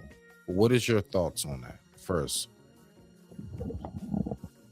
Well, one, people got a right to think what they want to think and take whatever side they want to take. Whether somebody is a criminal or not is, as my fiance say, that's God's business. You don't know what happened. You know what you've been told, and you could have been lied to by so many different factions. You don't know. You just don't. You know what you feel. You know what you believe, and that's it. Everybody have a right to agree or disagree on who's right, who's wrong, what laws are good and what laws are bad. Everybody has a right to that. So the idea of you're defending a criminal, well, one has to agree that he is a criminal and then say, I agree with criminals. But to date, I haven't heard anybody say that. I haven't heard any. What I've heard is just the opposite. I've heard people feel that he was not a criminal and thus they support him. I haven't heard anybody say, yeah, he's a criminal, and I support him. I have never seen that or heard that since this whole situation kicked off. So for people who feel that people, because it ain't just black people that agree or disagree about this, I think they over the top, honestly, and I don't think that they're able to have cohesive conversation because maybe they're tied to this case in a personal way that's not so obvious. Like me, I'm a big defender of the innocent from bullies. I don't like bullying. And, being the bully's bully is a real thing. Not because people don't have a right to live, but we don't got time for that bully shit. And the thing is, I get what the other side says, as far as like the criminal aspect of it, right? Do we have a law against causing people not to be breathing anymore? Sure, we do. But the laws are like strong suggestions. It's almost like, sure, we got laws against killing people, but if you kill somebody in pursuit of protecting someone else, that's not a criminal. If you kill somebody to defend an innocent person that would have died, that is not a crime. If you kill somebody defending yourself, that's not a crime. Like, I can go on and on. Now, if you kill somebody because you're in the military, that's not a crime. It like, seriously. So I would just say with caution. Delete, Lolo. Delete. Okay. I would just say with caution.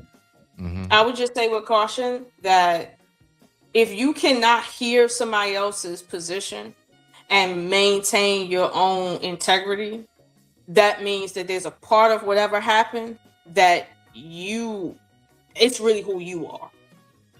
Like, if you feel like Carmelo was correct, right? There's a part of you that has went through that experience or something similar, and you see yourself in that position. If you feel like, the Metcalf boy had every right to do everything he did, right? There's a part of you that like connects with that type of behavior. I know for me, and I'll say it proudly, I don't connect with that, largely because I come from a culture in an area of America where we don't have laws to protect people that do that. We don't. And, we don't have stand your ground here. You know what I mean? That whole black and white thing ain't but so, it ain't the same. Like, we don't have these types of laws here. You see what I'm saying? So I can't really connect with a culture where it's totally different and they judging crime differently. I can't connect with it. So that's why I can agree or disagree on certain things and still maintain my integrity without losing somebody else's. But I respect people's right to disagree. I do. All right. So let me go ahead because I have like a line of questions. That's about 5 questions, short questions. Okay. So the first question is this: should Carmelo's family have went on ahead and accepted the should they have accepted when Austin Metcalf's dad, Jeff Metcalf, came over to their conference? And I know you know about that when he got kicked out.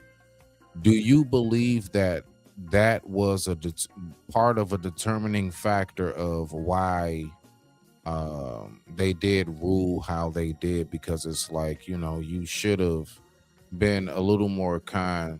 And when he came to try to say, hey, we both, have our kids going through something, I didn't come here on no harm.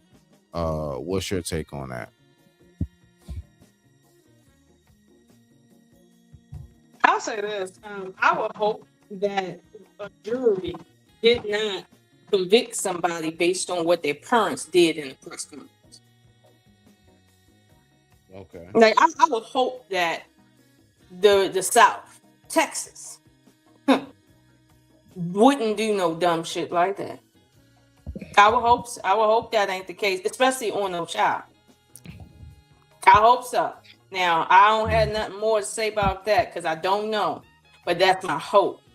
as far as the Metcalf father being at the press conference, he can be wherever he want to be. But it's quite interesting that when his family gave a press conference about what happened, Carmelo's family wasn't afforded like the other side of the story. Like when they interviewed his mother and he was crying with the other brother and they did several interviews and stuff online, the news people didn't say, now let's cut to the Anthony family and see what they have to say. That wasn't the case. So it's like I don't think it was wise for either side to be at the other's press conference unless the news media is doing a split screen sort of situation where they showing you both sides. I don't think nobody should have been at the other parties' events. I feel like that's political suicide. And last but not least, before we move forward, and I'm gonna push play. Do you believe, yes or no only on this part, and I'm gonna let you elaborate after this guy asks his question, are we defending a criminal?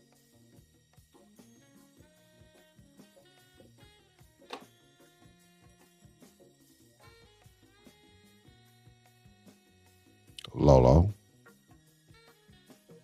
Oh, I thought you was asking me that question to answer after he speaks. No. I'm asking you this part, then I have a second part question after. First, yes or no only. Is anybody who says he should not have, that's it. Just the plain fact of 35 is, man, that was a bit much for his background. Yes or no? Yeah, I agree that 35 years is a bit much for him being a child, and then the level of crime that it wasn't like he plotted to murder him in no coordinated way, similar to other cases I could point to. I do think that was excessive. However, again, Texas is a different animal, and it's like the American version of Australia. It's like Australia in America. I get it. I know. Yeah, it's hard for me to say. And here's the thing, I don't like saying criminal because we've all done some criminal shit. Just so happens we didn't get caught for it. Like, it's a lot of dudes out here listening to my voice right now that then stabbed somebody up and that person didn't get up and they put their body someplace else. Okay? Like, seriously.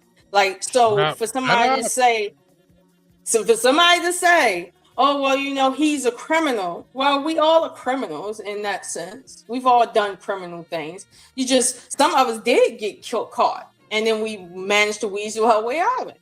Other of us didn't get caught, and we still managed to weasel our way out of it. I can't, put myself out there, but let me tell you something. At the end of the day, if you want to judge your sin against somebody else's sin, don't do that. Don't act like what you did was a small thing and it's cool because you didn't do something else. But then on the flip side, now we can compare you to somebody else and now you're wrong as hell going to hell. Like, let's not do that, because I'm gonna be honest with you. When you read the scripture, it seemed like who you had sex with might be a harder crime than, deleting somebody. That's just me. So, in my opinion, nobody's defending anybody that they feel is wrong. Everybody feels like the person that they are talking about is right. So I can't say that.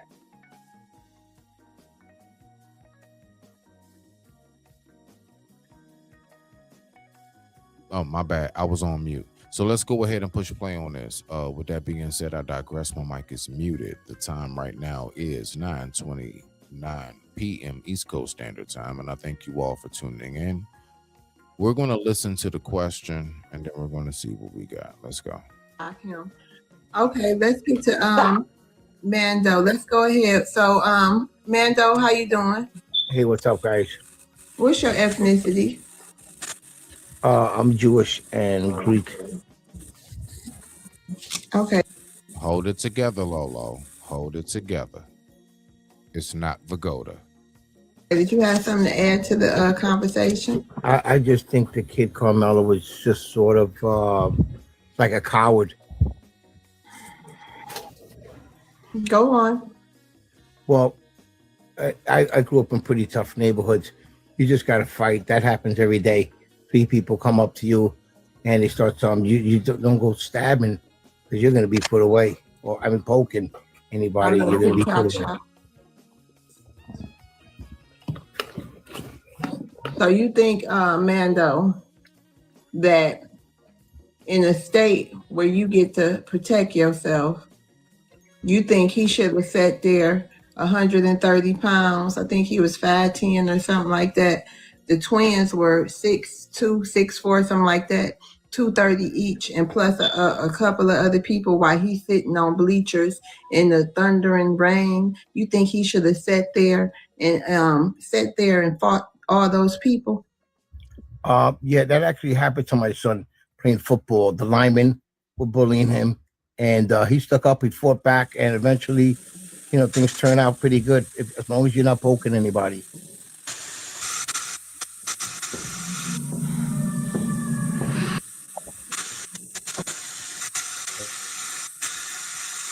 Let's get through this. Lolo, what you got? If Carmelo would have been fighting with this boy, right, and he would have pushed the boy back, let's just say he pushed him back, and the Metcalf boy would have fell back, right, hit his head on the 90-degree angle of one of them bleachers, right on his temple, and would have died right there, we'd still be here. So the question is not about cowardice. It's really not. It's about his level of fear that his life was in danger. And I think the fact that, like he said, I grew up in a tough neighborhood. Carmelo didn't grow up in a tough neighborhood. Does he get a pass? No, he don't get a pass because he didn't grow up in a tough neighborhood. And he didn't get that kind of, screening so that he could fight people 2 and 3 times his size, multiple people at the same time, gang fights. Now a small hat want to sit and act like you better know how to fight. I ain't never met one of them that knew how to fight. Every one of them keep that thing on them. 50 states.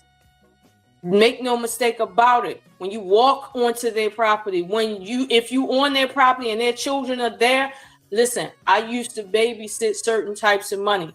They got more ammo than what you are willing to reasonably agree that they should have here in America. Okay.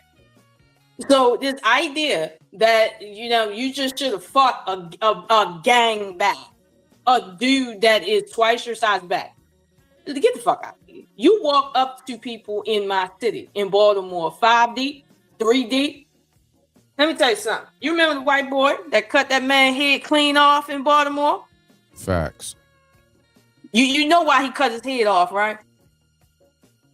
Because it was dark. I don't know that part, but I know the story about it. I don't know the backstory. It was dark, and he was in the wrong house.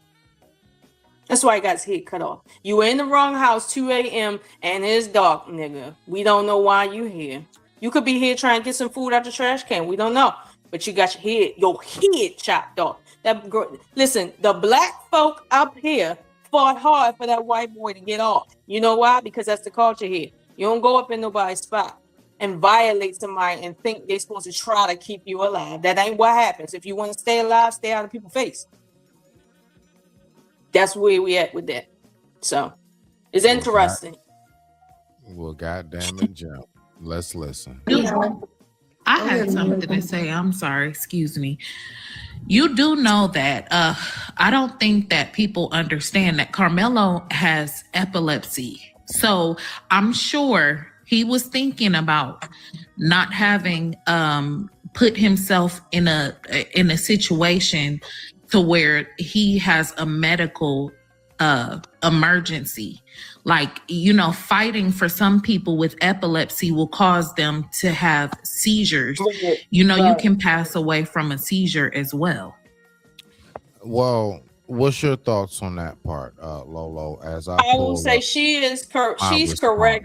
She's correct about the epilepsy part. Somebody fighting multiple people or what have you, in a situation like that with epilepsy, that is sheer excitement of being hit in the head per se or falling, he could go into a situation there. And I'm gonna be honest with you, you know, I train in martial arts. The last thing you want to be is incapacitated on the floor where somebody could literally put your lights out because you can't fight back. That's the last thing you want to do. So if he knew that, let me take the small hat man words. He was too much of what they call a coward to sit and fight while being sick. You're right. He didn't feel the need to fight the sickness and prove shit. But what he did say is what everybody feels. Don't put your hands on me. That's what's called a conditional threat here in Maryland. You do not go to jail. Nobody gives a fuck about a conditional threat. If you pass that condition that they said, that's going to be the reason why you get off. When you give people a conditional threat, meaning don't walk across my house threshold or else. Now, nobody knows what the or else is, right? That's a threat, but that's called a conditional threat. You can do that here in Maryland. And if the person violates that, now we're in different territory. But in Texas, whole different ballgame. So again, like, he's a coward based on what state? What state is that? I don't know. It takes some guts to do what he did, like, for real. Texas, and here's the thing. Texas, I think. What he's in? Yeah, Texas. That's Texas. I don't know if he grew up anywhere else. I don't know if they from anywhere else. But this right here is not something that I would expect from these people. I wouldn't expect that. Like, I just wouldn't.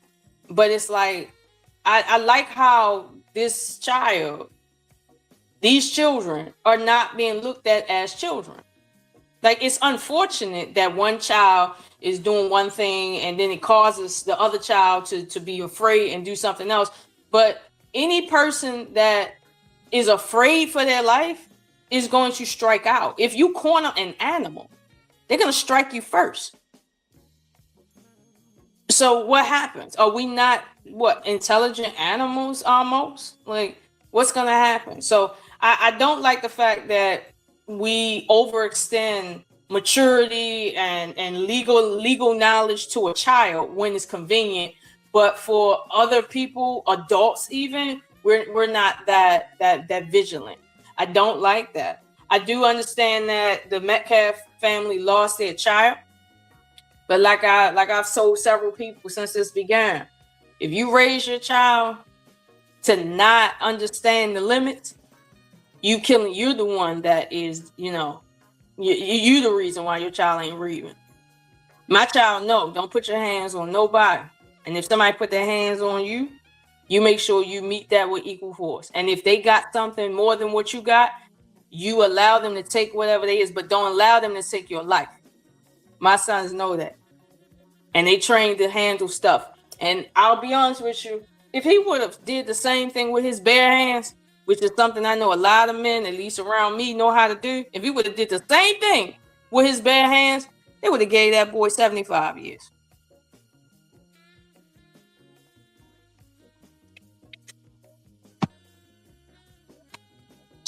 So this is my main thing before we go ahead, and I appreciate you for gracing the stage before we get ready to wind it down. Now I want to get to the point of this last question before I play this slight clip, and I just want your personal opinion on it because for some reason it's dismissed. So one, I want to ask you this. What do you think were the main key factors that were, let's say, flaws in his defense? As far as like legally, his legal defense, like, do you think the lawyers really did something wrong, how people say, or do you believe it really was just, they just got him off technicalities? I can't speak to what the lawyer did or didn't do because I haven't read any transcripts. Actually, I've only heard what the lawyer didn't do or didn't say. I don't really know that for a fact. However, what I will say is, from the people who have done the proper research, the lawyer missed a lot. I'm not going to say what he did, and I'm gonna say he missed a whole lot. Like conflict of interest on this case was everywhere. Everywhere. Okay. And that right there is like an obvious thing. Like if you look up past events, past court cases, past criminal activities of each person involved. Like for instance, if you're gonna bring a witness up, right? You're gonna dig into their past and make sure they're clean. You're not just gonna bring a witness up and then the other attorney just tear them down based on character. You're gonna test the character before you put them up on the stand. But from what I'm hearing, and of course I could be wrong, but from what I'm hearing, Carmelo's attorney did the bare minimum. And what I'm seeing is a bunch of people who didn't spend 2 hours in law school doing more than this lawyer got paid over $100,000 to do, or up to $100,000 to do. And that right there is unprecedented. Okay. So this is where I am with it, right? I'm going to name what everybody speaks about when it comes to Carmelo. They say school grounds, right? Is that correct? They say he brought a knife on school grounds. Yeah, And, yeah. Okay, so a knife on school grounds, and he stabbed, he poked up another student, unfortunately. Okay, and he only did it one time, and that was it. Okay, so what I'm gonna do, Lolo, I'm gonna play this video, which you're already hip about, but I want to ask you about this. So I want us to listen to what this man did, and I want you to tell me, do you believe that there's any form of, I don't know whether it's racial discrepancy and or whether there's just, is it really just because it's another state? Like, what's the reason why this took place? Who abused his son during a live broadcast. In 1984, 11-year-old Jody Plauché was taken and abused by his karate instructor, Jeff Doucet. After days of searching, Jody was rescued and Doucet was captured and brought back from Los Angeles to Baton Rouge. But there was someone else waiting for Jeff Doucet to be brought to justice. Jody's father, Gary Plauché, filled with anger and over what his son had suffered, Gary hid at the air while television cameras were broadcasting Doucet. Hey, can you hear me? I'm right here. Okay, it seems like there's a string lag when I speak. I need to pause to ask you, what is the last names of the child and the teacher here? Let me rewind it. You know what? Hold on. No, I ain't gotta go that far back. Just right here. Yeah, right there. Let's go. But you know what? That isn't what happened. Now, I'll give you this example right here. Why don't you take a look at this case? This man killed the man who abused his son during a live broadcast. In 1984, 11-year-old Jody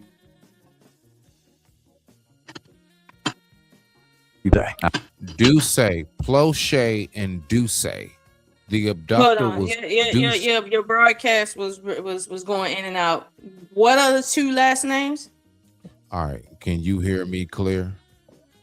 I can hear you. Plauché is the family. Doucet is the abductor. Doucet and Plauché. That's an interesting coincidence. I bet you they related. But go ahead. After days of searching, Jody was rescued and Ducey was captured and brought back from Los Angeles to Baton Rouge. But there was someone else waiting for Jeff Ducey to be brought to justice. Jody's father, Gary Plauché, filled with anger and helplessness over what his son had suffered, Gary hid behind the payphones at the airport. While television cameras were broadcasting Ducey being escorted by police live, Gary pulled out his gun and shot him in the head. The incident was captured second by second. Jeff Ducey died shortly after from the gunshot wound. Gary Plauché was declared a hero across much of America because in their eyes, he had personally delivered justice to his son's abuser. Gary Plauché was sentenced to 7 years, suspended imprisonment, 5 years probation, and 300 hours of community service. Thus, he was released without spending a single day in prison.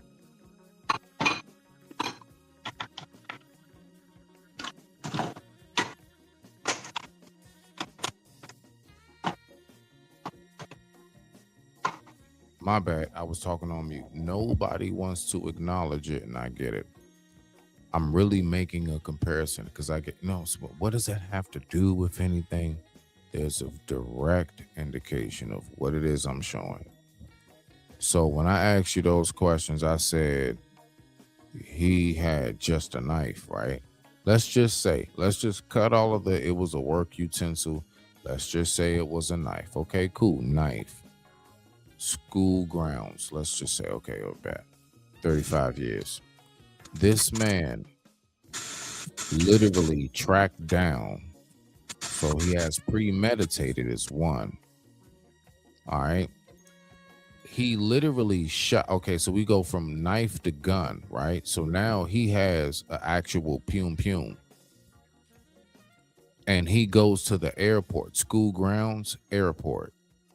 And people want to act like I'm saying something that's completely off. School grounds, airport.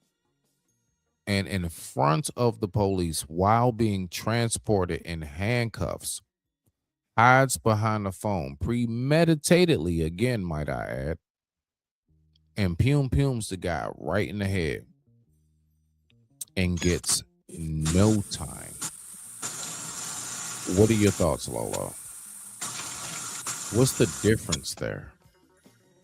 The difference, well, it's strange because both involve children, but I would say that the difference is people's perspective on child abusers, like sexual. I was going to ask you, was there allegations of sexual abuse? Yes. Oh, well, absolutely. okay. Yes. That is one of, if not, I think that was classified as a heinous crime. So for heinous crimes, that's above anything that anybody can judge. So you kill, if you take justice into your own hands. When a small child specifically under the age of 12 has been sexually assaulted, most jurors, I'm not talking about the court system, most jurors are not going to feel that the law covers you. They're going to feel good riddance. That is something that's been the case for a very long time. So it doesn't matter if this case was even in Texas or whatever. It doesn't matter what state it's in. Most people are not going to put dad in prison, in jail. So we have a difference.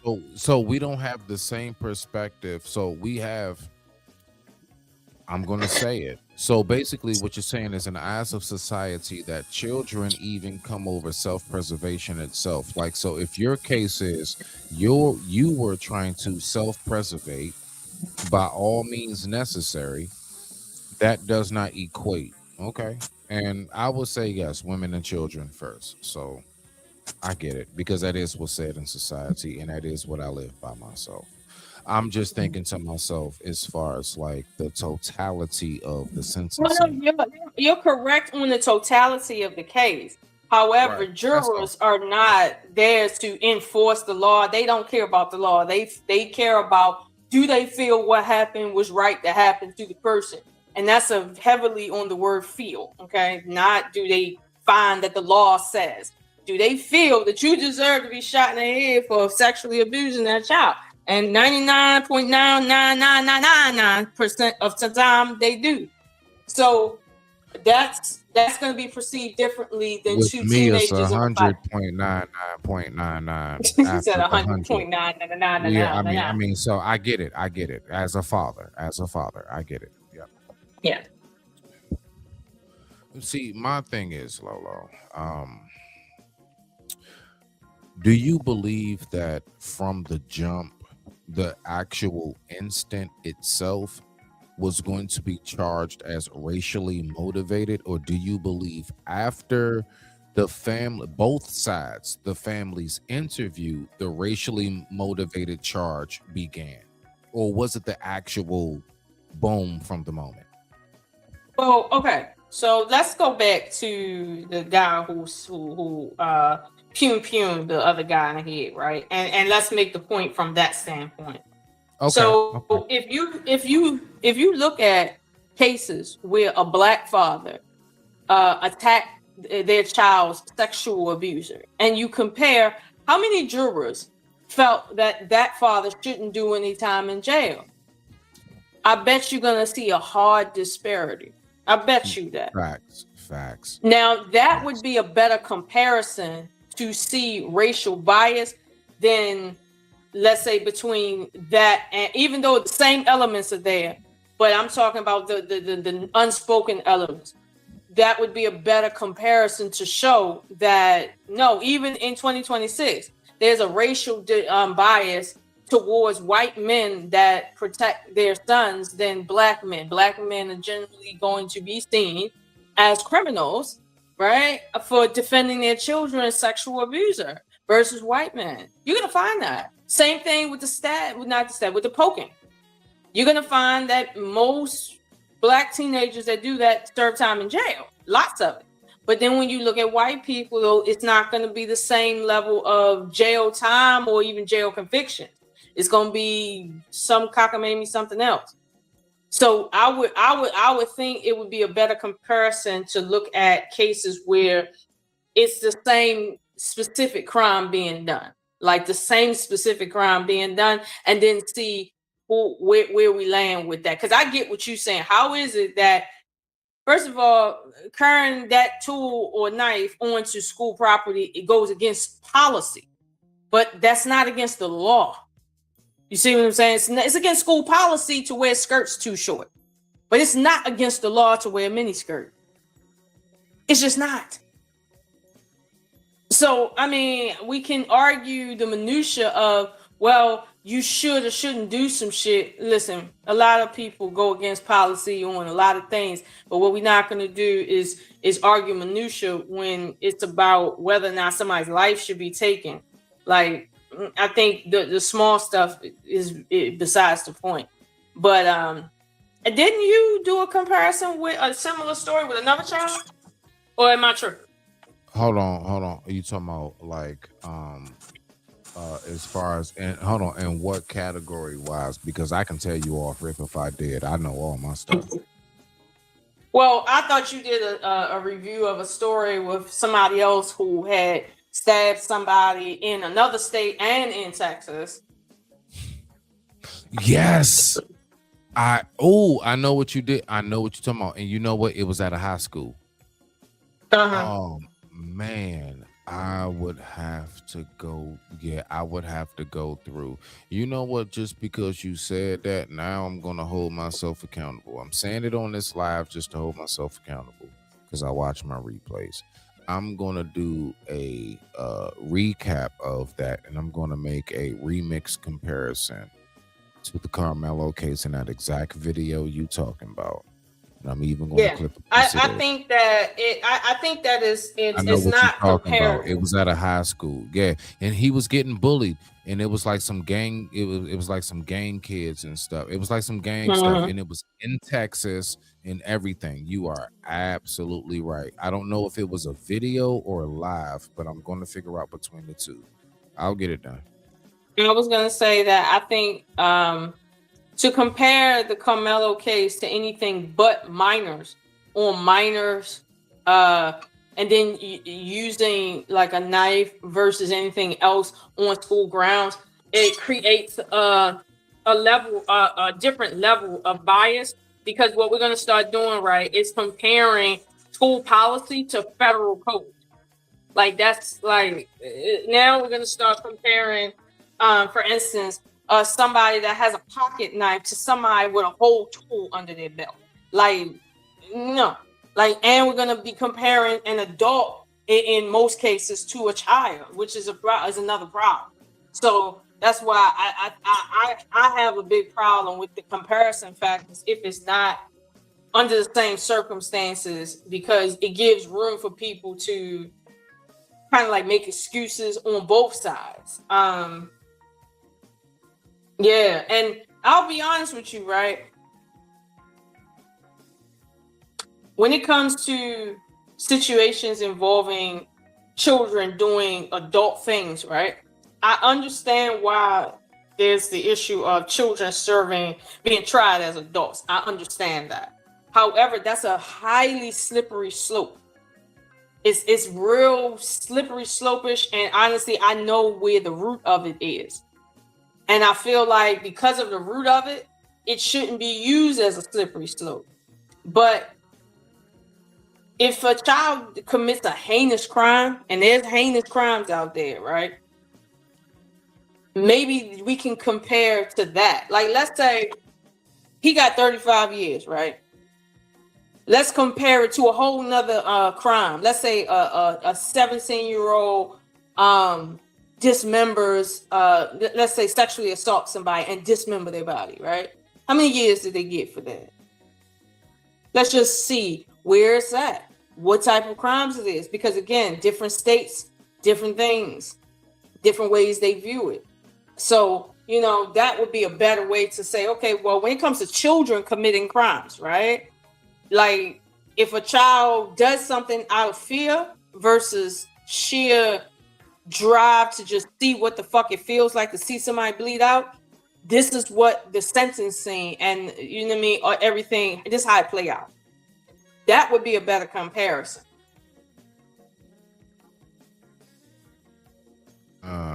That makes sense. That makes sense. Now, I'm just going to give you the icing on the cake, and we're getting up out of here. This is 30 seconds of definitely somebody I know you love to listen to.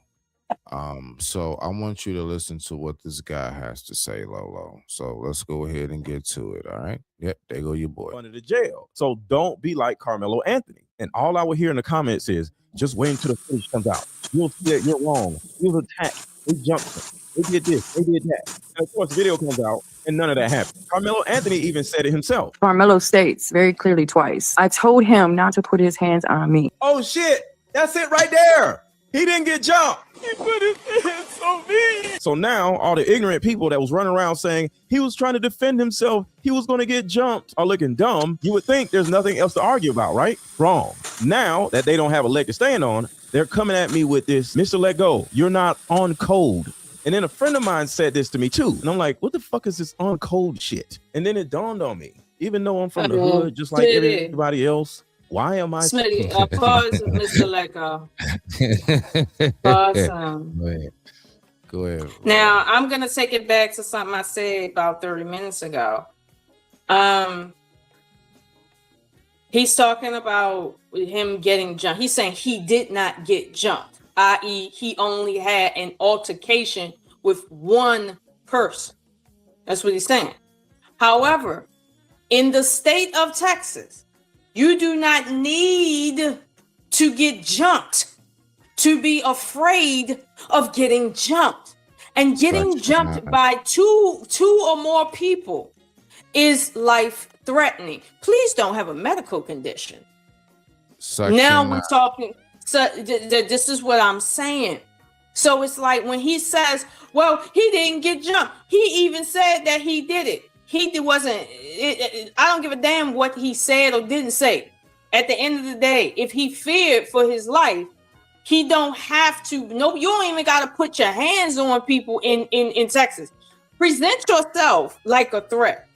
Texas law says if I believe you about to do something to me, I don't have no duty to retreat.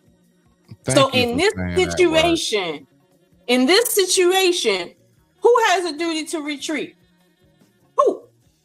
The person being approached or the person doing the approaching? Which one? This is why I don't like taxes. This is why. But at the end of the day, Mr. Let Go is standing in a very precarious position as someone of his hue. Because at the end of the day, if you will afford somebody who's not a child or a child like him, let's just say George Zimmerman, he thought he was gonna die. He thought it, even though I have never seen anybody die from being pushed on the ground like that, because they were on grass. Like, I seen the grass underneath of them. It's like, you could have rolled that boy off. Say it again, Lolo. Your mic went out. Your mic went out, Lolo. Come back to the mic or something. Can you hear me? Yes, now I can. I was saying that I forgot what I was saying per se, but what I'm getting at is Mr. Let Go is making again a comparison to say he did not get jumped. He didn't get jumped, but it was a bunch of niggas standing around him, and even I could look at it and tell, I can't tell who out there. Them boys came in with more than one person with them. They all sitting next to each other. They all look like they homeboys. This don't look like no peaceful situation. 3 niggas walk up to me like they want to fight. Let me tell you something. Don't ask me what's next. He talking about something. He told him, touch me and see what happened. You know what I'm about to tell somebody? If you walk up to me and I perceive that you trying to do some crazy shit to me, you want to know what I'm going to say? Listen. That is not it.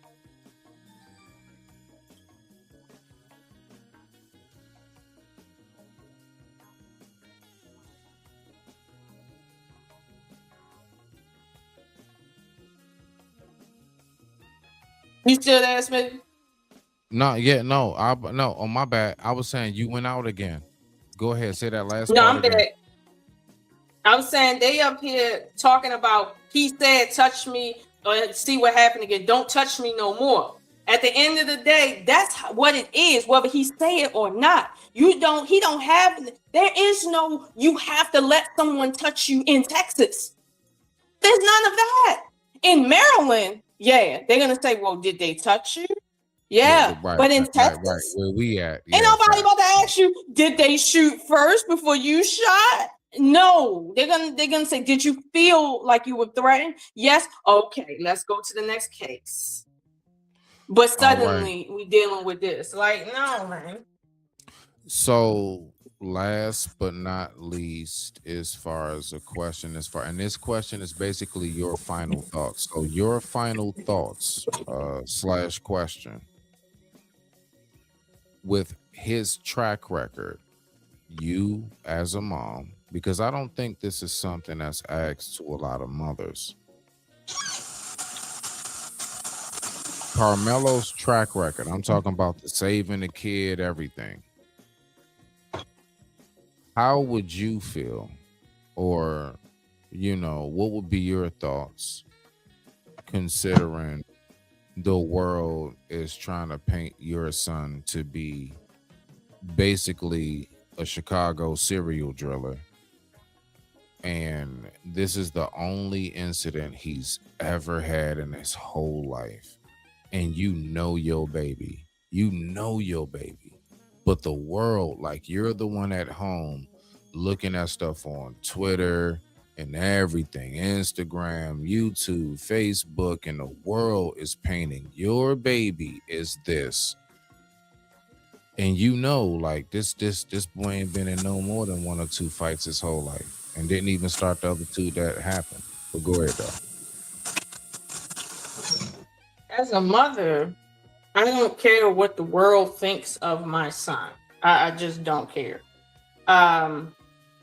Now, if someone's lying on my son, of course, that's not going to go unchecked. Now, I'll be honest with you, I'm wondering what's going on over there with that. But that's how I would deal with it. Right.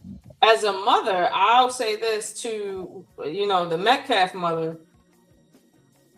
It's unfortunate to lose one of your children.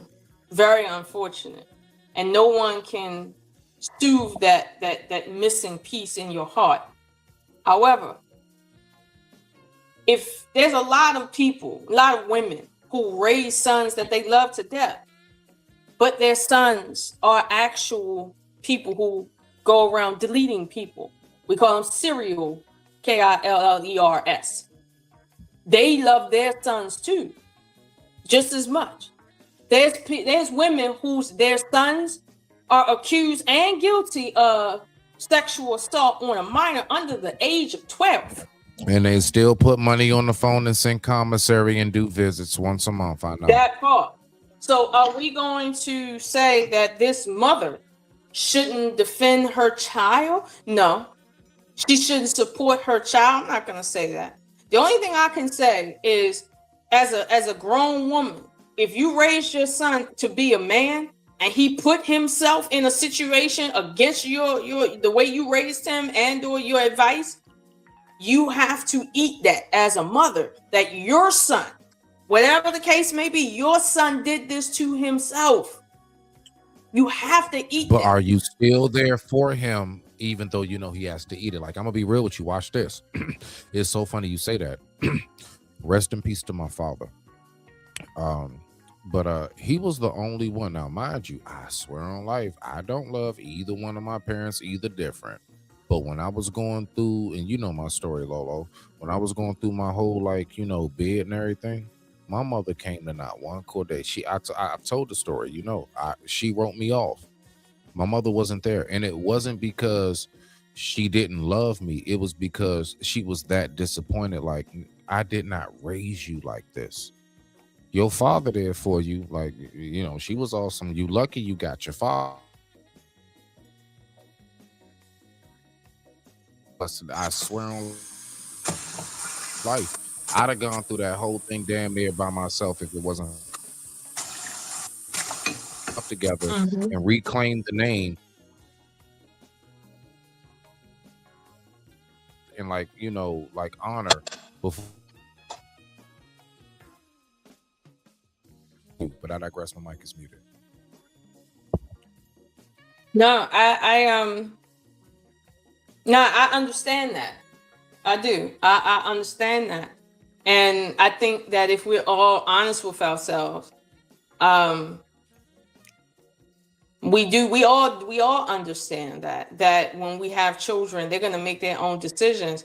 But one thing we can't do is act like just because they put themselves in a precarious situation that means that like they don't deserve what they got on both sides. For instance, with Carmelo, what happened. We got laws against when people die, how that worked. If you did it out of self-defense and you in Texas and you know that, this is the risk you taking. If to the Metcalf boy, hey, being a bully only works when you dealing with people who are afraid of you and won't do what Carmelo did. But I think that's why people, Lolo, really and I know you get it. I know you get it. But I believe overall, that's why people really be kind of misreading the true message and why I even brought up the Pelosi case. Was there any self-defense even needed or involved? The man, he was in police custody being transported through the airport to go, you were getting your legal justice. I get it. I know. Trust me, as a father, I can't front. I'm gonna be real with you. If you want to ask that animal side of me, I mean that human animal side of me, that natural nature, organic side of me, I'm 90-10. He's in the right. Now, when we come back to the legal aspect of it, and when we compare to the Carmelo specifically, and why people are trying to say, oh no, yeah, that's right, 99 should have got more. I'm bringing up a clear case of he went out on his own admission. He brought his gun to an airport in police custody. And listen, listen, Lola, let me ask you a question. If me and you and somebody else is in the airport and I go ahead and I say, Lolo, watch this, and I just start shooting the gun in the airport, you didn't know I had it, and nobody else with us knew we had it. Yo, man, my girl, nobody knew we had this gun. And I just bust out and I'm like, look, y'all, would I be in trouble? Not only would you be in trouble, but everybody that you said, look, y'all, for that they could find on that damn tape would be in trouble. This man popped somebody between the eyes and the temple and in police custody. So my point is, not only did you discharge a weapon in an airport in public, you could have hit an officer. Where's the whole, possible assault on the office? All of that, everything that they smack on you. But see, that's the difference. You got community service and 7 years suspended. No time. Here's the thing. That's all I'm saying. It's like, so when people say, yeah, I mean, school, knife, that slash a work utensil, like, come on, man, like we talking crazy, bro. We talking crazy. Well, no. You're like we're not parents. Go ahead. They're localizing it. They're localizing it. You're not. You're not localizing it to, well, what was the rule in the moment? You're saying, hey, the school versus federal property. Bringing a knife in a book bag to a school is against a public school policy. Bringing a loaded weapon onto federal property is a federal crime. So if a federal crime does not carry 35 years when somebody dies on purpose, premeditated, in police custody.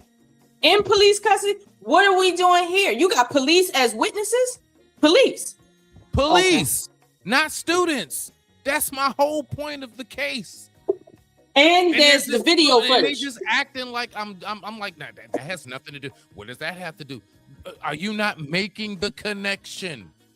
No, they're not making the connection. And the reason why they're not making a connection is because if you make a connection with that case, then you're going to have to make a connection with a lot of cases. And when you start doing that, you start seeing something that takes us outside the conversation of this case. And it starts showing us that in reality, a lot of Black people, a lot of Black men think that this nation, right, is in a state that truly is not. Like we say this is the land of the free, right? And everybody is due justice and all that other stuff, right? However, this is the land of really whoever think you right. It ain't about the land of the free. For instance, we got laws, but them juries are not lawmakers or law keepers. These are the people that's going to be trying you, not the court system. Regular, everyday, dumb motherfuckers. So what chance do you have when the culture says, well, a white man defending his white son against another white man? No, that's not. No, like the family of the guy who kidnapped. What if we find out that the guy who took the boy was his actual father? What if we find that out? What if we find out that there was no sexual assault, that the boy was running away and told the guy, my father actually sexually assaulted me? What if we find that out? Then what? You see what I'm saying? Right. People are purposefully blinded. It's not like the devil blinding them.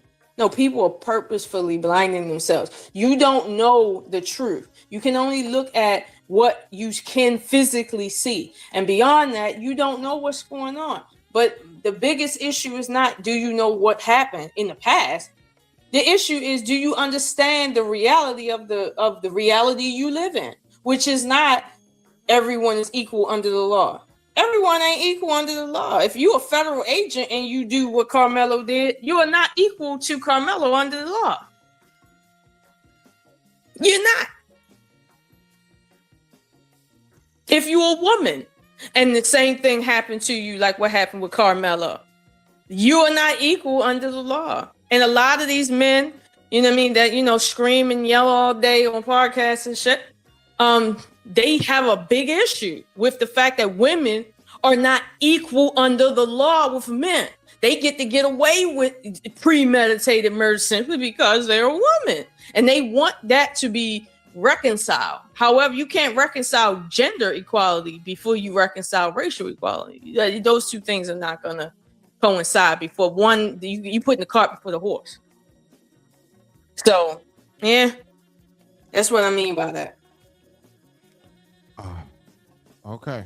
Well, I definitely appreciate you, Lolo. Like, this definitely has been dope as shit. I personally, I'm gonna be real with you though. I'm just, you know what I believe really messed him up more than anything as well, just as much as his defense. Who's that? The actual modern day public opinion, because the modern day public opinion, and I'm talking about like the whole country for the most part. We are in a day and age of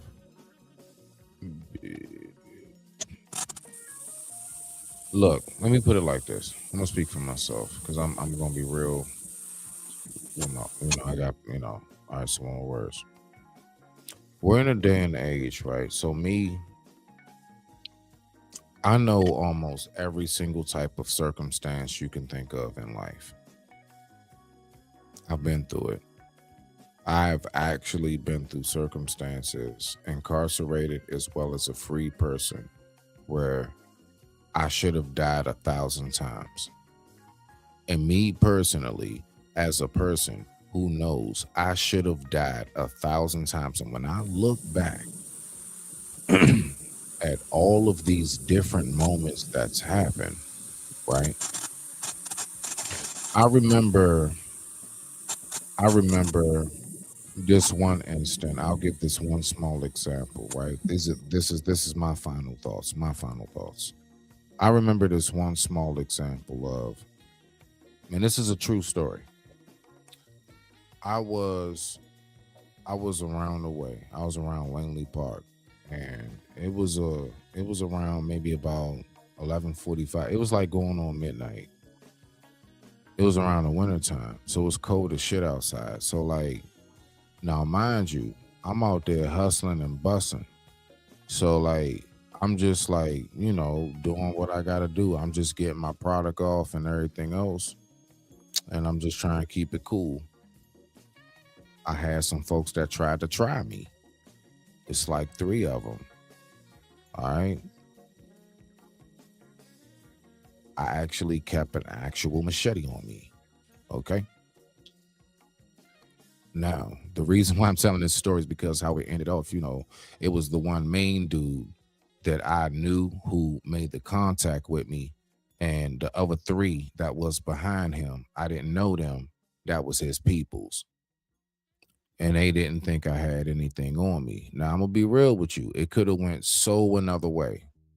But I went on ahead and I just whipped out. And I was like, hold on, after I realized that he was on some trying to get me in that moment, I'm looking and I'm like, did nobody charge at me?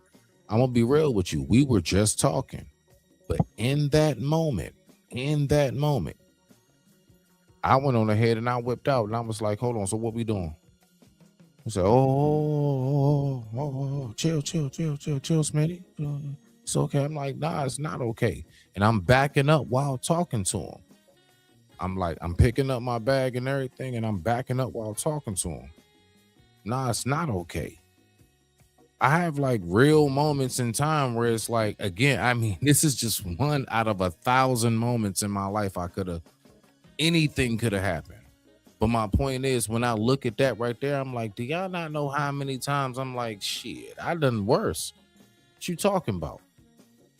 Like, what are we really saying right now? But anyway, I was backing up, and his homeboys was like trying to approach me and everything, and all I remember is this. One of his homies, they like kind of was like reaching in like they waistband. Man, I grabbed my bag and I had my machete, man. I went on ahead and I hauled ass up out of there. I didn't know if he had an action. I didn't know if he had bullets. We ain't doing no gunfight with the blade. We ain't doing that. I'm not that skilled. He didn't. It was just a goddamn bluff. I go ahead, I turn around and I say, you I'm yelling at them from a distance. But they didn't on ahead, went on ahead and went off. I go my own way. But that's just one moment. That was like, it was a real quick moment. But all I'm saying is, in that instant, what if I didn't take them to be a bluff fully? What if I didn't have that discernment? What if I wasn't?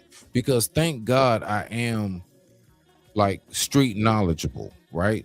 Because we know Carmelo's not. He's not one of them. He's like, you know, he goes to practice, go home, goes to a party here and there. He's one of those kids. He's not in the streets. What saved my life more than anything was my street knowledge. And I mean, some people may disregard that, but that's some real shit. My pinpoint accurate discernment in that moment. Just what am I supposed to do right now? I picked up my bag. Yeah, it was full of something that should have been. I went on ahead and got my, you know what I'm saying? You talking about a 3-inch blade? I had a whole machete. I'm not playing with you. No, and I'm telling you where I was at. Y'all can look it up. Langley Park. I was right there where TikTok liquor store was at. Right there at the intersection around Riggs Road and University Boulevard. Okay, it goes down. I used to frequent that. Okay, just to give y'all a location. Ain't nobody just capping on nothing. My point is to land it. I actually been through those type of moments where I didn't know what was going to happen to me. Y'all have no clue how many times I actually can look back and say, you know what? Not only have I should have died 1,000 times over, I should by now be serving about 1 million+ years. Y'all have no idea. Am I proud of that? No, I'm saying that as far as that's just a part of my walk in this life. I've been through that shit. So when we keep on talking about from a internet perspective to land it from an internet perspective, oh, he did, I wouldn't have, why did he pull out a blade? Why did he do this? And the only thing that goes through my mind is, I swear on life, you've never had that moment when you saw your life flash before your eyes. You never had that moment before. You never had it. There's no possible way. There's no possible way you've had that moment where your life blinked before your eyes and everything you knew and loved was a flash of a moment. You've never seen that shit before. What's going on, girl? Hey, sexy.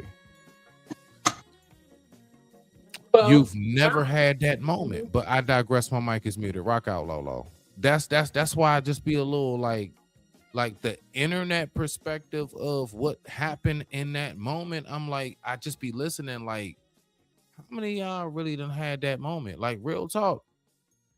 How many of y'all Most really people had your haven't. life flash before your damn eyes?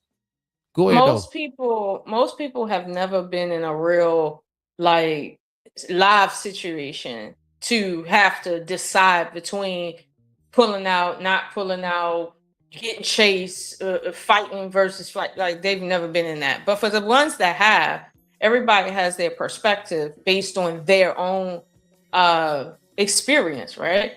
And so when we say, well, I got jumped and I didn't have a knife and I didn't pull it out because I didn't have it. Well, if you would have had it, then we could say, But like if you would say, well, I got jumped by 6 guys and I had a knife, but I didn't pull it out and I didn't use it because that wasn't the time. I'll hear your story and we can talk about that. But unless that's what you're saying, that you had 3, whatever amount of people walking up on you and you had a weapon and you did not pull out, and it was very clear that hands got put on you, but you refused to pull your weapon out. Maybe you got some stuff right there, but nah, that ain't most people's testimony. Lolo, let me say this real quick. You know what happened before that incident that I just explained to you? Before that, I think it was maybe just, I shit you not, I think it was maybe about just like some months before, maybe like 1 or 2 months before, I woke up in the hospital. I got jumped off of, a bad situation. Just look, again, I'm gonna say it, doing shit I ain't had no business doing. But my point is this: I'm talking about specifically in the instant moment of when your life flashed before your eyes. I got jumped bad. Now I'm in a similar situation. Now I'm out of the hospital. I'm good. It's a month's gone down. And I'm like, bump that shit. I ain't gonna have that happen to me no more. That's my mentality now.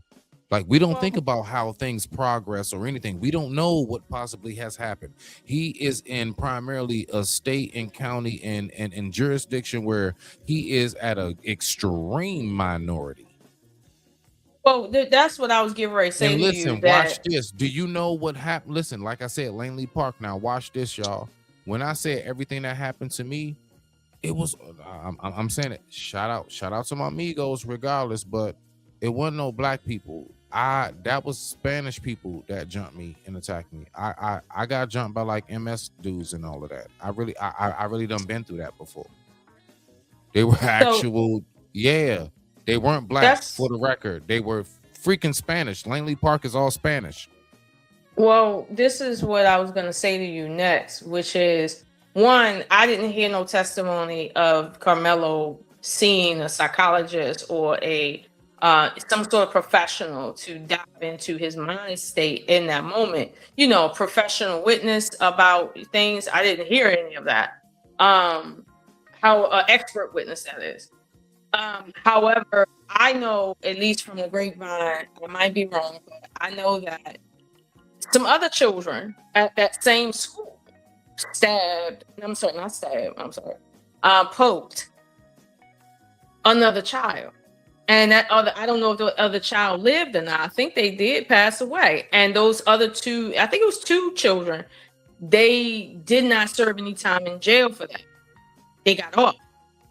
Now, if I was going to a school where you got, the white tea boys or any boys walking around in the American South, okay, poking people up and getting off scot-free, what you think I'm carrying to school?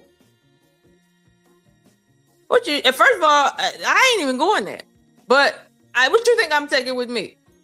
And so, to your point about previous circumstances, if I look at, what Carmelo probably or most likely was aware of, and then ask, why did you have would you have the knife? Well, it may have a lot more to do with the environment of that school. And when you add bullying onto that, right, this is just a recipe for disaster. And so, a lot of times, bullies are only bullies when they think they can walk away from it while still breathing. I'm gonna ask you this, right? If you was a guy and one of your if you and one of your homeboys was like, let's run up on this other dude standing on the corner. We're gonna walk up and then we're gonna pull out. You already know that to walk up with another dude is to create a sense of fear and a sense of what WTF, okay, when you doing this. So that if you're gonna rob somebody, they most likely are thinking they might get robbed. So they might be armed. So when you walk up to this person to rob them, nowhere on the planet would you ever do that and think that you don't need a weapon, or the second person or so, or is not a second weapon. My point is, let me land it. My bad. Bullies bully who they think won't fight back, because a fight equals your life might end. That every fight could end in somebody's life being taken. You throw something at someone the wrong way, they could pass away. You push them and they fall, they could pass away. You hit them in their neck, or you cause the bone in their nose to go up in their brain the wrong way because you hit them hard enough. You see what I'm saying? So it's like nobody goes to bully somebody that they think is packing. Nobody does that. Now, if you think somebody packing and you still want to bully them, I know that you're packing. Now, to this point, and I know you didn't bring it up, I'm still wondering, was the other people involved standing around that came to this situation, what weapons did they have? Because that school was not a good school to be at. Kids walking around with a lot of weapons up there. What weapons did these kids have? Because I didn't hear anybody ask that question. Like, do you own a weapon? Well, the weapon in Carmelo's mind, what I can assess is the weapon is the extra bodies. And I heard No, that's the weapon. You understand. What I'm saying is, I didn't hear no testimony as to what did they have on their person in this. It was all about Carmelo, but Carmelo didn't take the stand. On their person. No. I'm telling you, on their person, multiple people. Folks like folks really disregard that. If it's 3 of you and y'all let's say men, okay, we're gonna take it to men, just random. Okay, I want you to get a picture in your head. You got one guy, he's nice and muscular built and everything, and it's just him by himself. He can fight and everything else, but it's 3 more of him. And those 3 are trying to fight him. He picks up a baseball bat and or a golf club. While during that fight, let's say out of all 3 of the dudes that's attacking him, they wound up eventually overpowering him. But during the initial, he cracked one of them smooth in the face. And it did some serious damage. I'm telling you now, the extra 2 out of the one that he cracked is the weapon of that one that he hit. If you see where I'm at? Those 2 extra bodies is a weapon. That golf club is supposed to be the equalizer. Facts. Let's rock out. That's all. What I'm saying is, it's natural for him to perceive more than one person as a threat and as the weapon of choice. Just like Zimmerman thought the ground was a weapon. He thought these extra bodies were weapons. It happens, right? But what I'm trying to understand is, why is it that we don't understand from nobody? And obviously they're not gonna, snitch on themselves. But from nobody did we understand, well, did y'all have weapons? Because it's clear he had a weapon. It's clear. But did y'all actually have weapons here? Which is why he might have been carrying one, because a lot of you Negroes at this school on that dumb shit. Like, who didn't have weapons? No, nobody not even knows. that. No, not about do they have weapons, Lolo? No, did they have it on them? No, not even that. Why? Listen, if you listen, let me ask you a question. You're a mother. What if one day, you being, I know, the attentive mother that you are, and you pay attention, because I be here, you giving all kind of kisses, getting up, come on, give me a kiss, shut up, stop being embarrassed. Lolo, one of them mothers. So, you being attentive as you are, let's say one day, Lord forbid, well, they're out of school now, the ones that's out of school. Say during that time, it's like their junior year, and you recognize, hold on, wait a minute, you're doing laundry and you peep they got a big ass knife in a pocket, or let's say one day you find a gun in a room. Let me ask you a question. You as a mother, nothing happened. This whole tent situation didn't happen yet, but you found everything he had on him before it happened. You as a mother, what what would you say to your son? Like, what kind of talk would happen? What would take place? So he's out and you found it during laundry. You know how moms do, clean up your room while you're gone and then /search for shit. You found it. Okay, it's on his bed. You in the living room shaking your leg with your glass of wine. We gotta have a talk. Boom, go. Because I take my son to the gun range and my son is trained in 3 different types of martial arts styles. Okay, no. Wait. Let me finish. Because see, I gotta say it based on who I am, not based on if my son had that in his room. No, please. What? Please, Lola. No, I can't answer if I can't answer honestly. No. I have to switch the scenario. Okay, so why? My bad. Hold on. So Lola. Why are you switching the scenario? Wait, here's the situation. The school calls your job. You pick up the phone. How are you doing, Miss O'Shea? No. Why are you switching the scenario? Because you telling me that because I do the same thing. Like, I ain't gonna lie, my daughter got a pistol herself and she got a couple knives. I ain't gonna lie. That doesn't change the situation. You already know. I think I got shorts of showing my daughter how to shoot, and you already know. But it don't change this. It don't change the situation. So that's what I'm saying. Like it's not good. Just please, Lola. Please, Lola. But it don't. Please, I beg of you. Watch. It's very simple, and I'm gonna shut up. The scenario is okay. So if you're asking me about if the school is involved versus if I find something in my house, these are 2 different situations. So you're taking it outside of it. And I'm saying, why are we moving the gun situation? in his locker? So would you question your son? Why do you have to bring a gun to school? There we go. It doesn't. No, let's go back to the knife because it's the same point. But now you're talking about after a violation has happened. Talk about from before. Like, these are 2 separate situations, and you deal with them separately. You don't deal with them the same. I have to give you that. Okay, you got the floor. You can't. Okay, you got the floor. If I find a knife or a pocket knife of some sort that I didn't know about on my son or in his room or someplace in his things, right? And it's in a situation where I know he's carrying that knife or keeping it or whatever the case may be, I'm gonna ask him, why do you feel that you have to carry this to this specific place? What's going on with that place that you feel you need to carry that knife? Now, that's the only question that there is, because I don't have a problem with my child having a pocket knife. I really don't, unless I think he has a mental issue. Like, if he got a mental issue or some sort of condition, that's the only time I would have an issue with him carrying a weapon like that, personally, for me. But I would ask, what's going on at the school if I found it.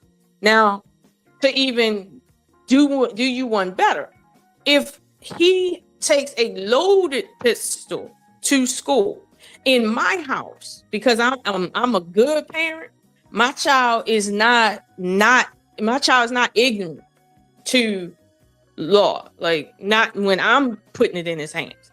My child is not ignorant. But most children I don't want you to make it too anecdotal. Don't make it too anecdotal. Most children that do bring pistols to school know that right there is a problem, and them holding it because they're not registered. Obviously, they know that that's a crime too. Most teenagers know that. So by that time, they have already felt threatened, because you know what it takes for a child to go purchase a firearm illegally, that is. So they're not doing that for happenstance sake. They're not doing that. So there's a problem before they even purchase the pistol. There's a problem. It just is. That ain't the first time something didn't happen. Now, if they walking around selling, you know what, and they need protection because they're doing something else illegal, again, you notice what's preceding that. It's always something preceding you saying, let me get protection. Something precedes it. Now, in Carmelo's case, you're a A-type student. What preceded you bringing that in your bag? Like, what preceded that? I'm telling you now, something did happen. He's just not telling us. Whether it's what happened at that school, whether it's the truth that him and this Metcalf boy really do know each other, and there is some level of beef there. But there's something that preceded that. We just don't know what it is. And I would say the same thing with my own son. If you go and feel like, and you go do anything, you're doing it for a reason. So it's really no different whether it's a knife, a pistol, a stick, a bat, mace, whatever. It's the same principle. But I'll let you have that. Okay, no. I would say that we're on the same footing. It's just, you just have a different angle in how you're actually, putting it together. I'm just simply saying, Lolo, like when it comes to the perception of things, all right. We all know when it comes to us as parents, how we have a certain perception as far as how our kids and everything else. Carmelo having his life being what it was and is, before this whole everything happened. My point is, to try to mark him in a certain way and just make it seem like, you know what, because I'm gonna be real with you, when I hear how people go on him with his story to land it, I'm like, none of us are safe. Like nobody. Lola, not you, nobody. My mama not safe. Nobody is safe. Not my dad if he was still living. Nobody is safe.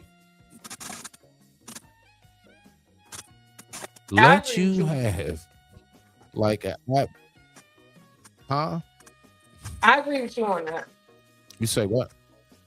Yeah, so it's like, and then the thing is yeah, but more importantly, my whole thing is that when it comes down to the non-forgiveness, I mean, I believe that it hits harder when it comes from home.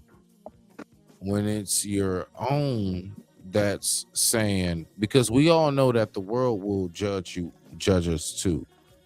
But I'm just simply saying that when it's in-house, that shit hits. I'm just letting my people know, just this, to the audience, to the people who might hear this, that's what hits a lot harder than, like some random, Arab, East Indian, who up and think in your head, right? An Asian person, I don't give a goddamn.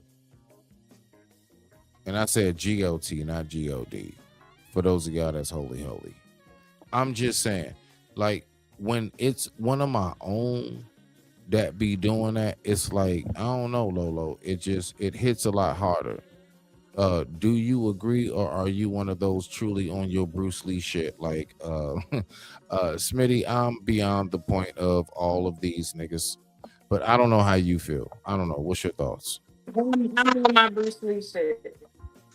I figured. I don't expect. I said it. That's why I said it. I don't expect my own to be some monoliths that said because we share the same ethnicity, even that they're going to see my truth. Like, I don't expect that. White people don't expect that from each other. So I don't expect that from my group of people. They are people. You got some that would understand, and you got some that wouldn't. They normal people. But one thing I would never do is act like they owe it to me to agree or disagree. Nobody owes it. Now, is it nice to have people on your side? Sure, but the only people you should expect to be on your side is your people, not African Americans, not the country, nothing. Like, for real. Like, that's not how that goes. Okay. All right. Well, Lolo, I'm gonna go ahead and with that being said, I digress. My mic is muted. I'm gonna give Lolo her proper exit. I had to go ahead and pull this one up because it's not my stream, y'all. Lolo, much respect to you, beloved. I thank you for showing up. Thank you so much. Why?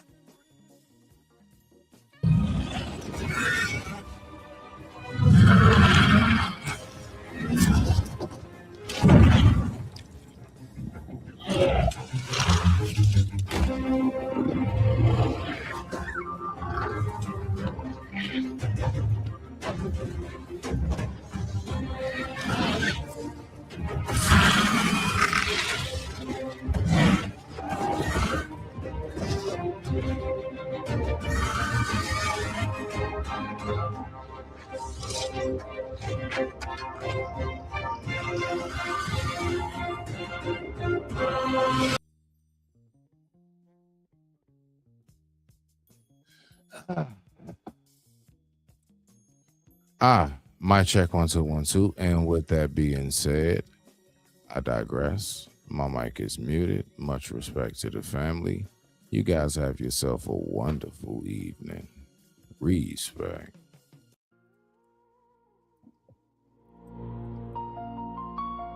Welcome to the lighthouse. Storm all around.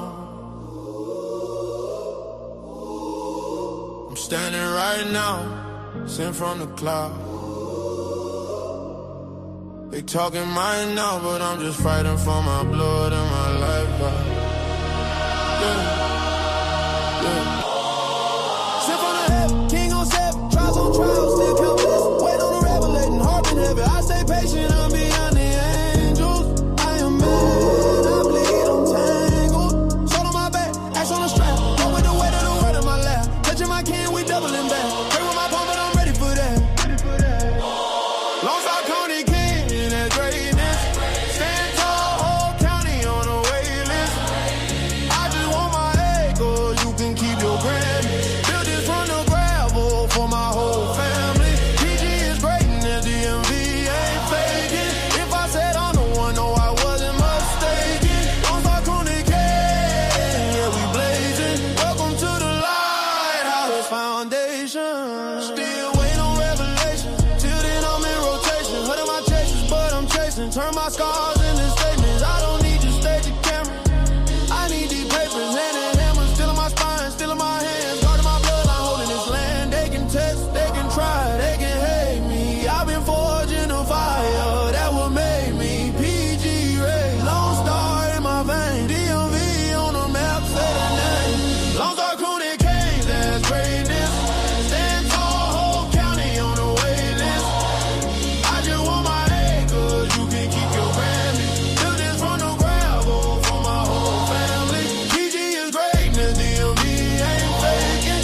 If I said I'm the one, no, I wasn't mistaken. Don't talk Cooney Cat, yeah, we blazing. Welcome to the Lighthouse Foundation.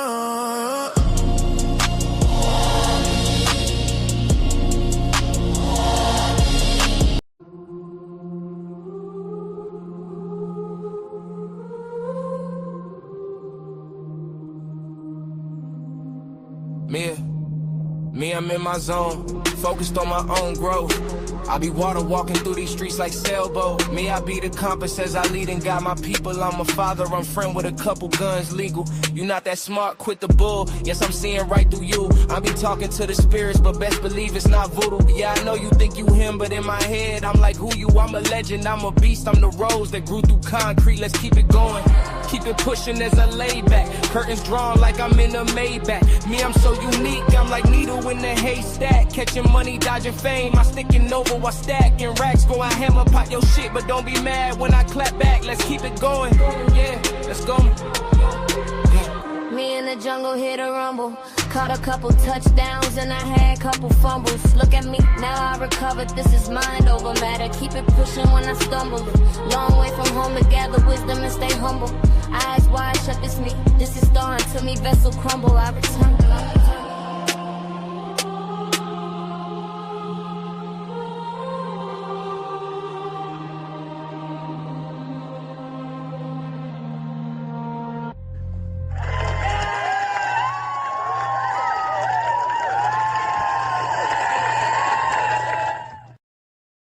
My mic is muted.